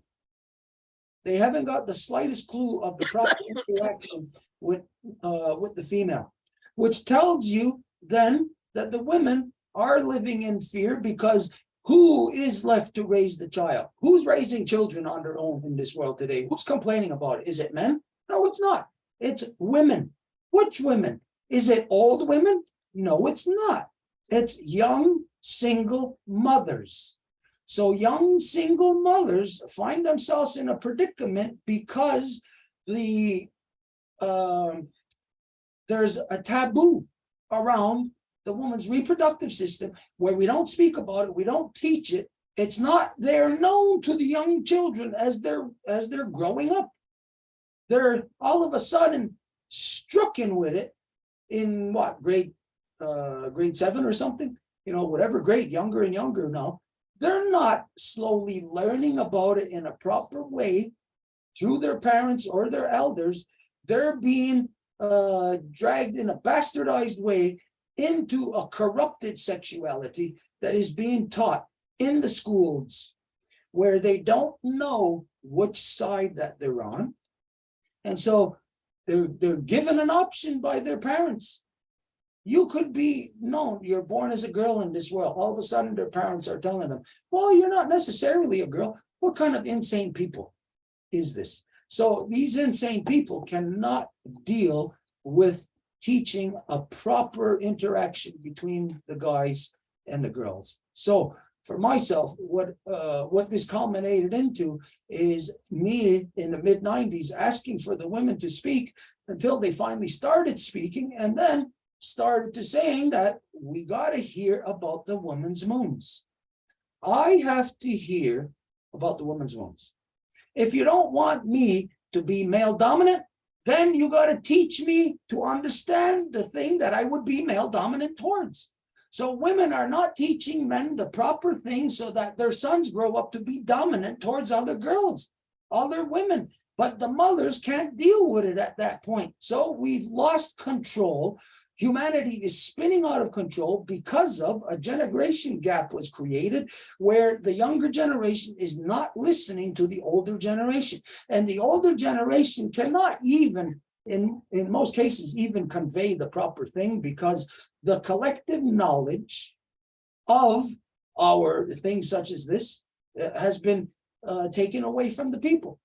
So there is a reality here, is that in order for us to be able to have a proper consensus of what does a woman go through in her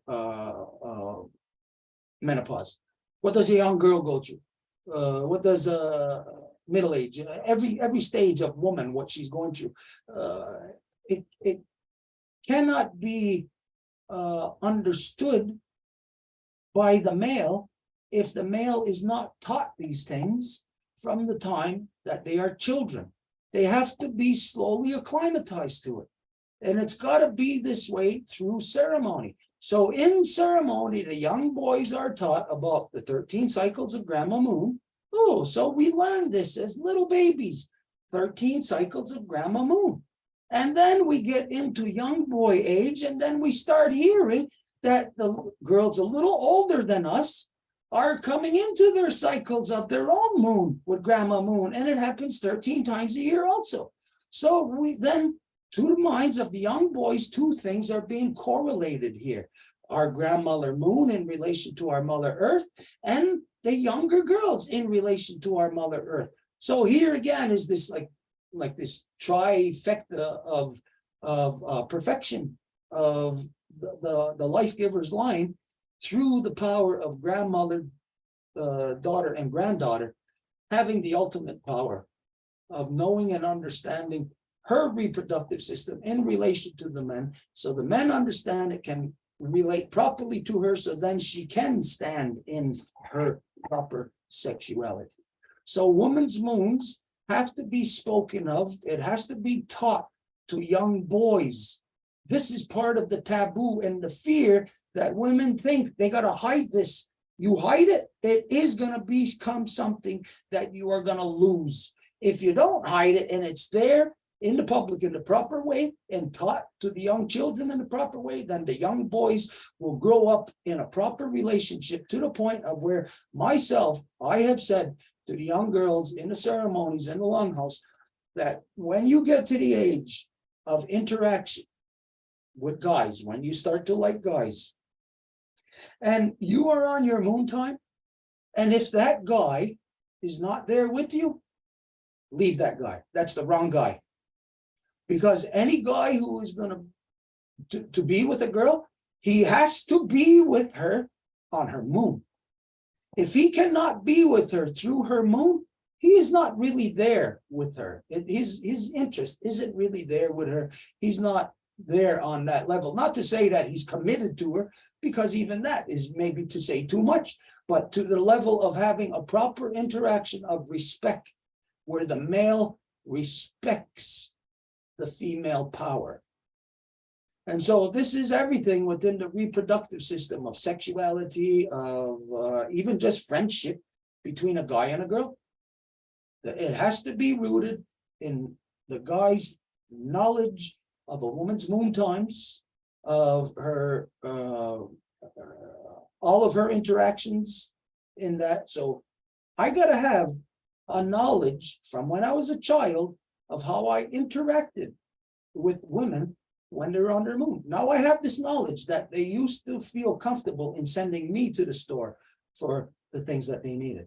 And then later on, they felt comfortable speaking with me, talking with me about their moons. And so when this happens, and a young child, a young boy is acclimatized to this, just maybe the same thing that has transpired with me will happen with them, to where it's instilled in my mind that I must accommodate, that I must facilitate the women's circles, that I must, if the women aren't talking about it, must extract their moon knowledge out of them so that I can benefit from that, treat the women based in their true identity the way that they're supposed to be treated, interacted with, so they can stand within their identity.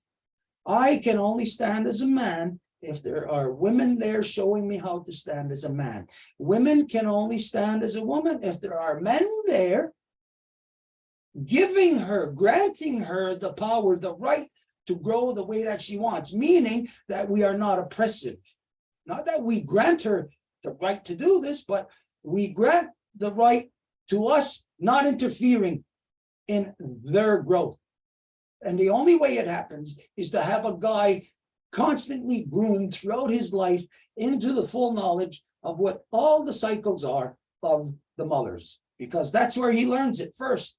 If you wait until he's older, then he's not learning about his mother. And then it's not an approach towards the mother. It's an approach towards a girl that he's in a relationship with for sexual relations. If you wait until he's older to teach him, it's solely a sexual relations. So the young boys have to be taught all of this from the time that they're young boys, the time that they're children, and slowly acclimatize to the cyclical realities of our mother's reproductive systems. In this way, we will have a balanced equilibrium between the life giver and the life protector, where you will have a guy that will stand in front of you and say, you are my mothers. I grant you the right that anytime you see that I am lying or misleading or doing anything wrong, that I grant you the right to correct me, to openly chide me, publicly or privately. This is the proper relationship. And so to have that, I am telling you, because it's what I went through, I know that these are the things I had to struggle. I had to request, keep asking the women to speak about their moons. It's important that every guy knows about the moons of the women that are around him, the women that you are connected to. Is it a bad thing? Let's think of this. Let's say if in the business world, a guy went on a business trip and there's a woman involved in a business meeting. Is it a bad thing if that guy asked that woman, are you on your moon? Or what cycle are you on right now? Well, in this world today, it might be looked at a bad thing, looked at as a bad thing, because it might be looked at as like he's trying to isolate her moon as being a negative to say, oh, you're in a negative cycle then. No, if he understands the cycle that she's in, then he has to adjust to that. If he doesn't understand it, he's not adjusting to it. And then you just got the status quo of everything you've been experiencing for the last couple of thousand years of what's been rammed down the women's throats. So women have to have conventions. You have to start having convention on the whole ball of wax, of which is your experience, which means then as to how you are going to start monitoring it again. So women, in the births of your children, you have to keep track. You have to write down into which moon your daughter was born, your son, your daughter. And so that 13 years down the road, when your daughter starts to have her moon, you can correlate it to the moon cycle that she was born in, or else if it's in a different moon cycle, the thing is you can start to understand it greater if records such as this are kept again.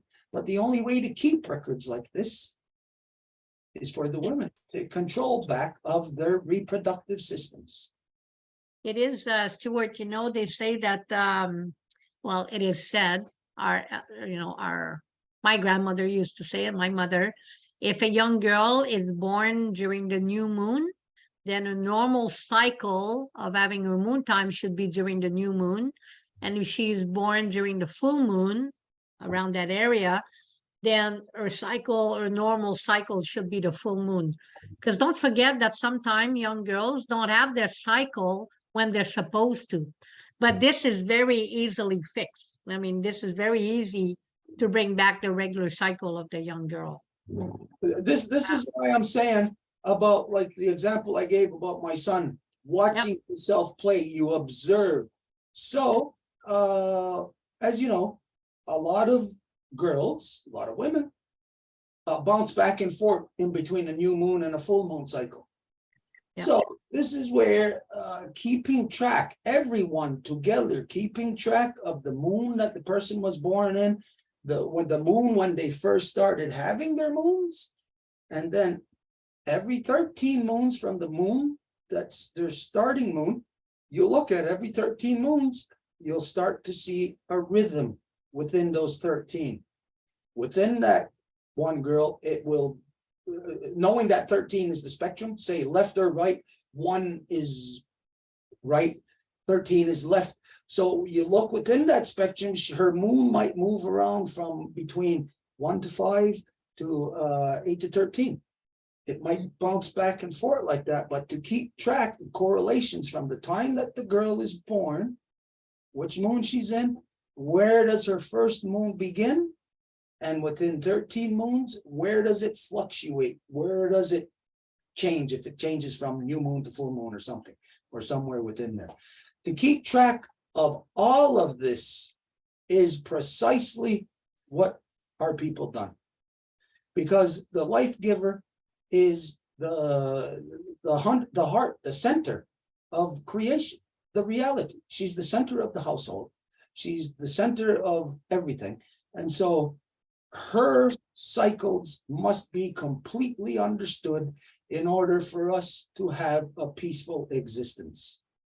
So in this way, by also men participating in the observance of the woman's moons, will have a more complete, because let's say a husband and a wife, a woman might say, this is what I experienced on my moon. And a man might say, hey, well, wait a minute, what about this? Because this is what happened also. The woman might not see that. She might not incorporate that into her moon. It is the interaction that changes everything. And sometimes just knowing, as you said, just to know the moon that you were born in might keep your moons always locked into that time. If you Well, don't, it should be. if you don't know it, it might wander freely. Maybe.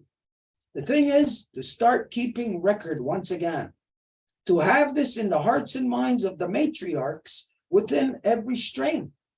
Every mother has to do this for her daughter if she wants to pass a peaceful, happy existence onto her daughter. This is what is identified within law as heritage, meaning all that was gathered and learned by everyone in that line up until now. We do not forsake our heritage. Imagine for one person to turn around and say, oh, everything that was learned, not the hell with that, it's no good. I turn my back on it. That's in law called forsaking one's heritage. And when somebody does that, that falls under the category of knowing not the person's mind. And when you know not the person's mind, then there is nothing that you can actually do with that person. You cannot counsel with them. You can't have ceremony with them. You must know the person's mind. And so to know everyone's mind, the heart of all of us knowing that I was in the beginning of my gestation, I was a girl. So the heart of all of us is understanding our gestational processes, our life-giving reproductive cycle. Yes, I am a male, but I am part of the life giver reproductive cycle because I am of her. She created me to complement her reality. So all women, from the time that they are, before they even have their moons, must become accustomed, must be made comfortable by their elders in speaking about their moon. This is what I experienced. Why? A discomfort? Why? Today, if a woman, a young girl is experiencing discomfort, it's on her own. No one knows about it. Only her, maybe her gynecologist. And maybe her gynecologist is the least qualified to know or understand just what the hell is actually happening to her. So anyways, We'll give, you're right, Stuart. That's why we do rites of passage and we follow the young girls, you know, they do their berry fast and we teach them about their moon time. We're gonna give Anne and then Edith. I just wanted to make a quick comment when you were talking about that whole idea of your moon cycle being something bad and something, and I just wanted to talk about how you know, I mean, that is a 100% a religious thing that is put upon women through religion, through their story of creation, because Eve bit the apple, and at that time she got her moon. There was pain with childbirth, and they got thrown out of the Garden of Eden. So through that religion, that is what gives that male dominant. So, you know, that's where that all stems from, and that's why we have such this very deep inbred into a majority of society out there is thought, because they are taught right from the step go in that religion that that it is something evil. It's the root of all evil. Absolutely. Thank you, Anne. Edith. I just wanted to share something. Oh, how come I don't see it? Hang on. I had taken a picture ready to show you. I don't know why I don't see it.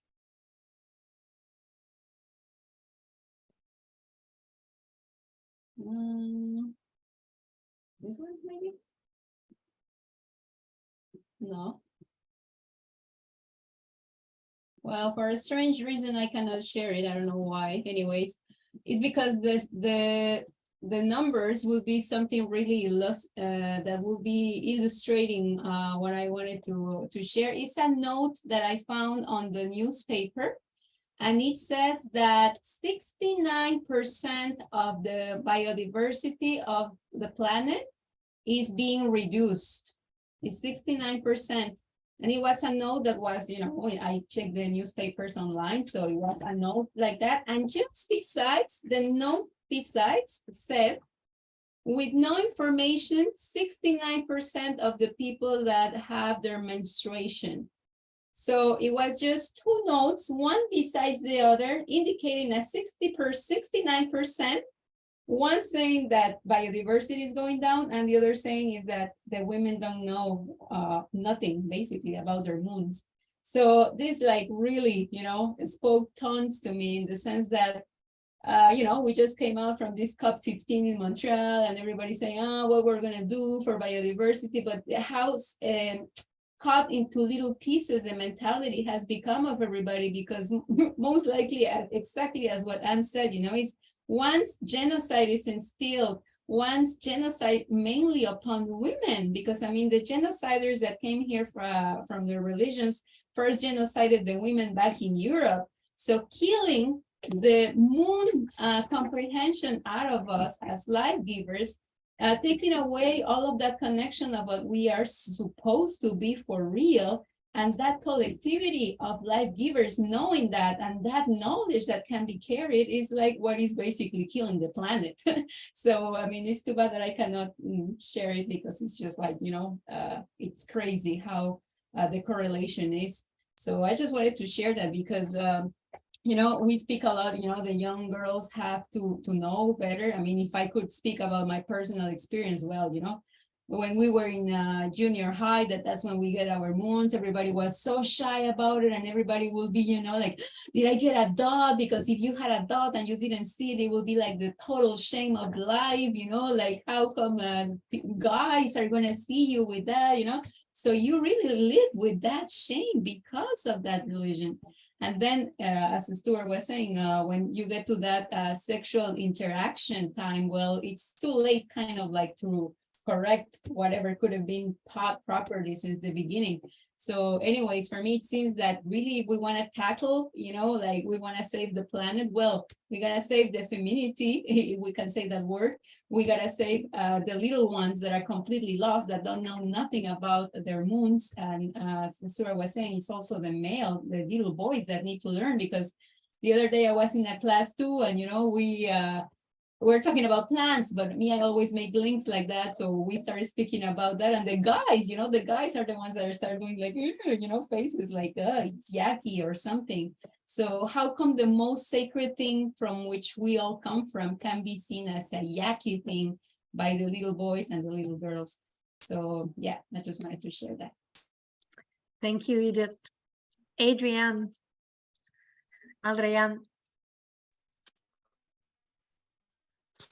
Hello, everyone. Adrienne, daughter of Celine, granddaughter of Leah, grand-granddaughter of Eva.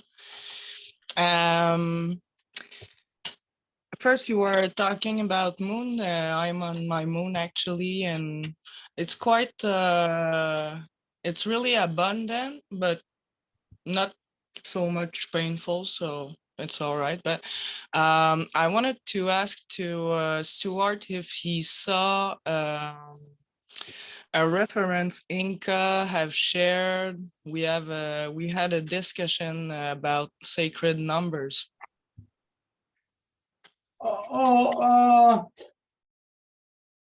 This past week, you mean?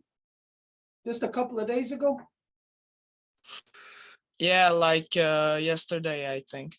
I think so. I'm not really sure.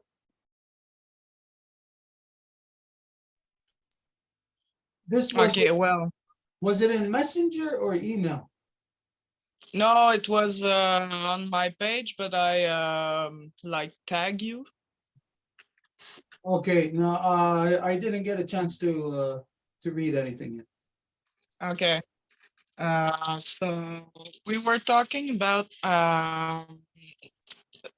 church. There's a really strange church in Shawinigan, and I had to take some photo, and Hinka shared something about the four. Do we have a traduction? No? Okay. I will try to continue in English. Can you translate? Yeah. Well, there was... Huh? On peut te traduire, Andréane, si tu as besoin, il n'y a pas de problème. Vas-y. Ouais, ça serait plus facile pour moi en français, là, parce que... donc, ça parlait des 4 cavaliers, genre de l'Apocalypse, là. Et puis, il disait que, dans le fond, puis les photos à l'église et tout ça, là, il y a un aigle, un bœuf, un lion, puis une femme qui disent que c'est un homme, mais l'image, c'est évident que c'est une femme. We're talking Et about puis, the four horsemen rider, apocalyptic riders. And in the pictures of the church, we see a lion, an eagle, 4 of them. C'était quoi dans les 4? Un lion? Stuart just got the. Yeah. Un lion, un Um, bœuf, un aigle, puis une femme. Beef, lion, eagle, and a woman. And they say each creature have 4 heads each and 6 wings. And they talk about 24 kings. So I saw sacred. J'ai encore passé de l'anglais au français, me retourner au français.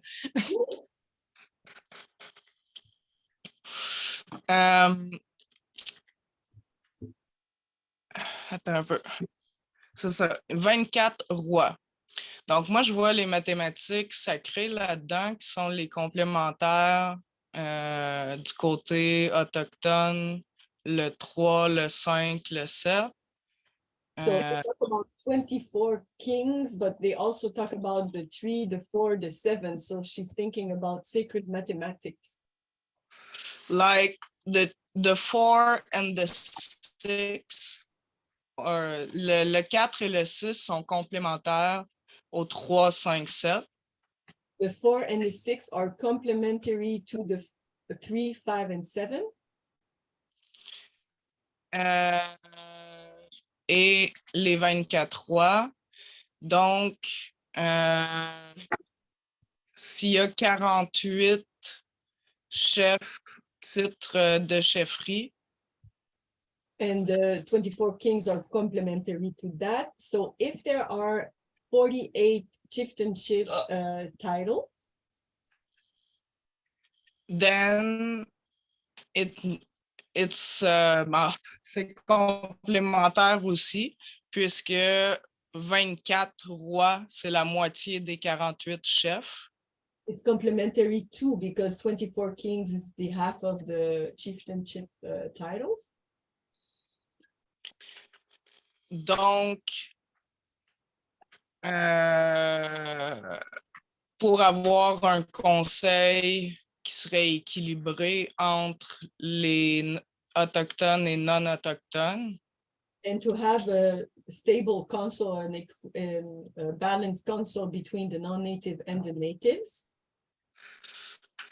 On devrait avoir les 48 titres de chefferie autochtone et 24 titres d'autorité non autochtone.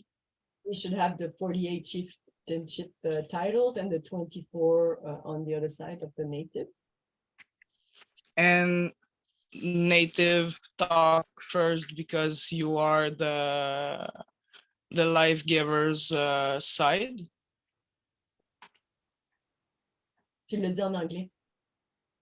Ah, okay.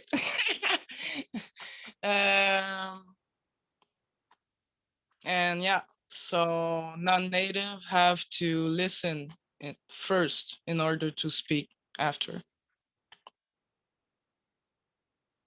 Yeah, So yeah, I think that would make a balanced council. What do you think about it? numbers are a reality.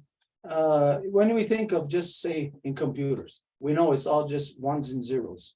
And so we can define things by numbers, or we can define things by what the end result is of those things. So we look at us, what are we? The sum of us, what are we? We're a bunch of different chemicals and whatever. But is that what we are? What do we add up to? What is our experience? So it's not in the numbers of what creates us or what defines us. It's what is in what we do. And then that's based on our perspective, our understanding of things. Yes, I understand about numbers, sacred geometry. It's there in everything. There's sacred geometry in your eyeball, in your big toenail. There's sacred geometry in everything. It's a matter of us when we're looking at numbers such as, say, chieftainship titles, representations, and stuff like that, even into the periodic table. Then those numbers or those things need to be looked at by all of us in a general council, where we can have a general convention to define who and what we are, to define ourselves. This, of course, is what we're heading for. This is the whole purpose of everything that we're relearning, that we're being reintroduced to, so that we can get to that point of where amongst just whoever is of that mind, we'll have a convention amongst ourselves to say, this is what's acceptable, this is what is not. This is how this is supposed to be, this is how it's not supposed to be. This is the way that our mothers and our fathers had created a perfectly balanced world here in Turtle Island by walking through the numbers, walking through it, assessing together, having convention on these things within clans, within nations, within united many nations. So conventions, this is something that we identified in the past as, even in the middle of the country, convention for non-native people. But these numbers, everything that can be defined, will be defined once we get to that point of like-minded, being able to sit across from each other at the table, all on an equal level. But the key is in what you said, that the non-native people have to listen, because where things are initiated from, like if you're playing badminton, you have to accommodate the person that is serving to you. If you don't, the game just doesn't continue. So the first thing in understanding, looking at these numbers or whatever, sacred geometry, is for the male to come into order. Once the male comes into order with the natural cycles of the life giver, she doesn't even have to know. She doesn't even have to be conscious or aware of the motions or the actions that she is taking.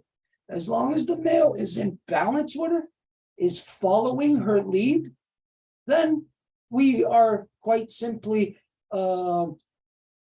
complementing. We are working in balance to when she pushes the seesaw up, we're going down. And that when we push it up, then she's going that way. We keep that, we'll keep that balance together by getting to convention where we can talk about these numbers. Right now, yeah, I agree. There's a lot of things in the numbers that we can look at in all cultures, and we will find whatever we want to find, because all these numbers are natural occurrences within our existence. So we will find anything we want to in those numbers. So I'll say, especially in the non-native world, we know that Gregorian has distorted all numbers. So we got to be kind of careful there in the non-native world with the numerology of them, of what they use to substantiate that existence. When knowing that existence is corruption and is destruction, there is truth in those numbers, but it's a truth in a negative direction.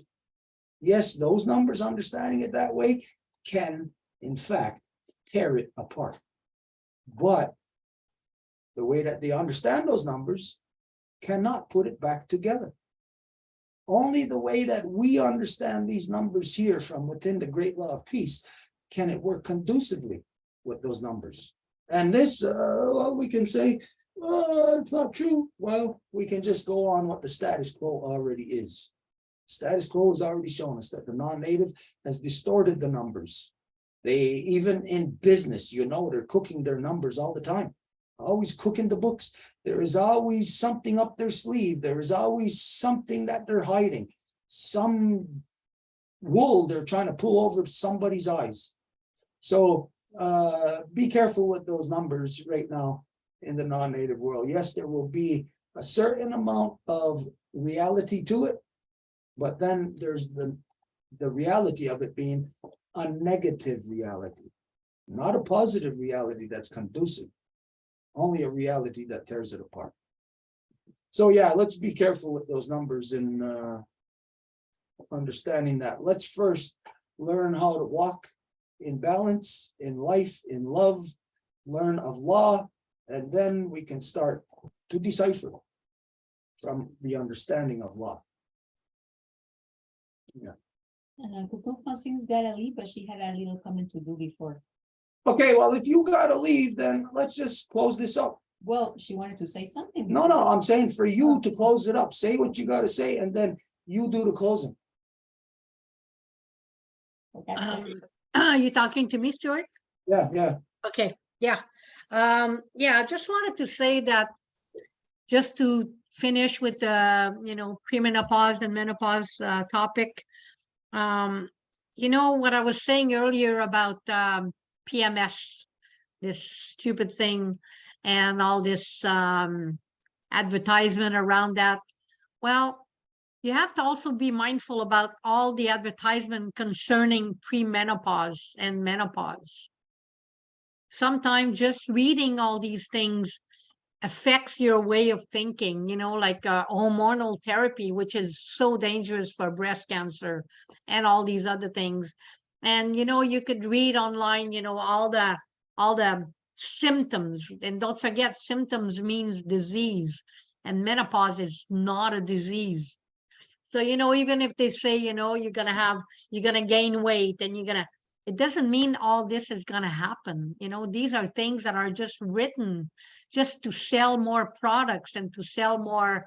So be mindful, just listen to your own body and don't pay attention to all these things that are man written, So everybody lives through their menopause and premenopause in their own ways. Every woman is different. Every body is different, and everybody reacts in the different ways. Like I said, there are a few things that you need to think about, or, if it happens, just to look into it, like vaginal dryness. This is an important thing. So, you want to take something to make sure that doesn't happen, because it could become painful and it could become a problem. So, you just pay attention to what your body is doing. And that, that's really what I wanted to say, is not to read things online and pay attention to all these advertisements, but just to listen to your own body. That's the only thing you have to listen to, is your own body, and connect with Grandmother Moon, and connect with Mother Earth, and connect with the water. We say in my culture, we say that Sky Woman, Grandmother Moon, Mother Earth, water, and women, we are one. And it's important to feel that way. It's important for us to feel as we are one, for that connection. And I believe that through that 40 weeks of gestation program, that we're going to be able to even have the women connect more.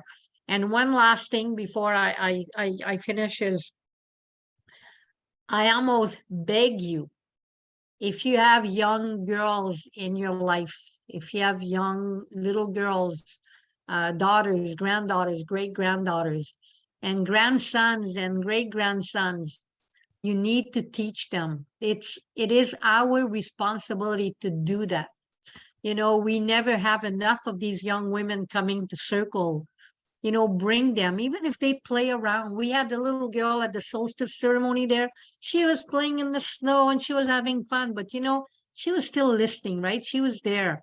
And that's the important thing, is that they are there. Bring them. And, and when we do the rites of passage for the young girl, sometimes we have one young girl, sometimes we have 3, and we hope to see them throughout the whole year, to give them those teachings during those first 13 moons, But, it's these young girls, they cannot come by themselves. If the parent or the grandparents don't bring them, then they don't come. So I ask of you, to talk about that with other women that that have young children at home, and to make sure that they receive those teachings, because of all these things going on with the changing of words and, you know, all these things that we don't know where the world is going to. It's crazy. We have to make sure that we do what we need to do to make sure that these young ones get the proper teachings and, you know, grow in a good way and not according to all these stupid changes that is going on in the non-native world. So I think it's very important. So I just wanted to finish with that. And Stuart, I want to mention something to you. I don't know if you remember this, but it's the year that you turned 52. I remember that moment for me like it was yesterday. We were doing the peace mission, and it was sunrise, and I was doing a pipe ceremony, and you came and sat beside me, and I passed you the pipe, and you took it to the water, and you asked me to come with you. I don't know if you remember that day. And both of us were in the water, and you were holding the pipe, and you put your forehead against my forehead, and you said, I think it's like I feel like I'm shedding new life. And I said, well, you're 52 now. I don't know if you remember that day, but for me, it is so there. I will never forget that day. So remember, when you turn 52, it's a new cycle, right? You enter that new cycle. And Stuart, he felt that new cycle when he turned 52. And yeah, so I just want to say that I was very happy to share that time with you, Stuart, when you turned 52. And now that you're 60, you know, it's been some time, but still, it was a good day. Well, therein is the reason for us to collectively keep track of our individual cycles. Now that kind of sounds like an oxymoron. Collectively keep track of our individual cycles? Yes, because we're individuals within a collective, and I can keep track of myself by myself, but it is not going to be the truth. The truth is going to be what collectively together we all record of myself, what we all record of yourself, of herself, of each other. And this is done through the council process, the ceremonial process, the in public process, where all information is shared. It is known as evolution. The people of Turtle Island have been evolving since day one. The rest of the people on Earth have not evolved in at least a couple of thousand years. This is the reason why there is such an imbalance upon our Mother Earth, to the point of where humanity is confronted with the percentage rates that you said of 69% happens to also be close in the ballpark of the image that I put up at the beginning about what's happening to the emperor penguins and life in Antarctic, where they're saying 65% of life is going to disappear. So when we see these percentage rates of different places that they're saying life is going to disappear, overall, they're identifying life of the mothers, life of the women, the diversity of what Sky Woman has grown into in this world through the life giver strain is what's being chopped down 65%. That's more than 50%. Once you go over 50% over anything, there is imbalance that's impossible to break out of. So we're at a precipice, confronted with an emergency time frame that we're dealing with, and what has to be done in this emergency time frame is knowledge. We must expand our intellectual capabilities, our capacities, in order to compensate for the lack of evolution that the non-native world hasn't experienced for a couple of thousand years. The responsibility lies upon us to fix and to heal that which has been broken. And so we accept this job, all of us together. This is what we're doing. We accept it. We are doing it. We are happy that we are the ones confronted with this. Imagine if it was someone else, what would happen? We cannot afford to let it fall into the hands of anyone else. So we take this job seriously. We will change the course of all of humanity by addressing humanity at its greatest common denominator, which is our mothers' reproductive systems. Understanding it and living in balance with it will establish an equilibrium, a happiness amongst all people. Women, mothers, you will be happy because the men will understand you. The men will live in peace by understanding you, and that in turn will affect peace within your world. So the responsibility, we can say, it all lies on the women. Yeah, but don't forget, us guys are the hands of Yonkiatism. So the responsibility that lies upon the women is to direct us. Our responsibility is to follow through with the direction. And so tonight we have embarked in a good way in this direction of refamiliarizing ourselves collectively with the most important part of our human experience, which is the reproductive cycles. As time goes on, we will talk more in depth and more articulate about the reproductive systems, even to the point of the sexuality, the proper sexuality. We will address it, of the proper sexuality between the life protectors and the life givers, because it is understood that all of it is initiated by the life giver. But just like what was said earlier, like if you're playing badminton, the initiation is important, but the next most important thing is a compliance with that which has been initiated. So the males will comply, and how it will happen is we will teach the law to all the people. This will bring balance. It will bring happiness to our mothers. This is our objective. Once there's happiness with our mothers, then things such as what's happening to all the life in Antarctica, the emperor penguins and everything else that's there, we won't have to worry about it. Because if we're taking care of ourselves and keeping ourselves in balance and equilibrium, this will filter into everything else in creation, and the emperor penguins will benefit from it. Their sexuality will return back into a balance as a result of ours returning back into balance. Okay, so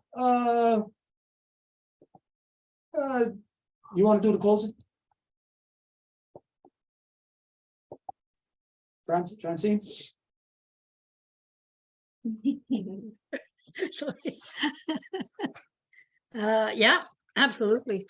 I don't know how you guys do the closing though, but I'll do it my way. So I want to begin by thanking all the people that were here tonight, all the women and that came to be part of this very important teachings. I want to say thank you to the Longhouse, to Stuart, for your words. And I want to acknowledge our mother, our grandmother, and the mother of us all, the beating heart of Mother Earth. I want to acknowledge the water, which is life itself. And I want to acknowledge all the children around the world that are listening and looking up to us to show them the way. And I want to acknowledge our ancestors to be here with us tonight and for all that they left for us to continue. Oh. Yeah, we'll go on. Don't see that, everybody. Bye. Bye. Love you Have a good guys. night. Stay warm.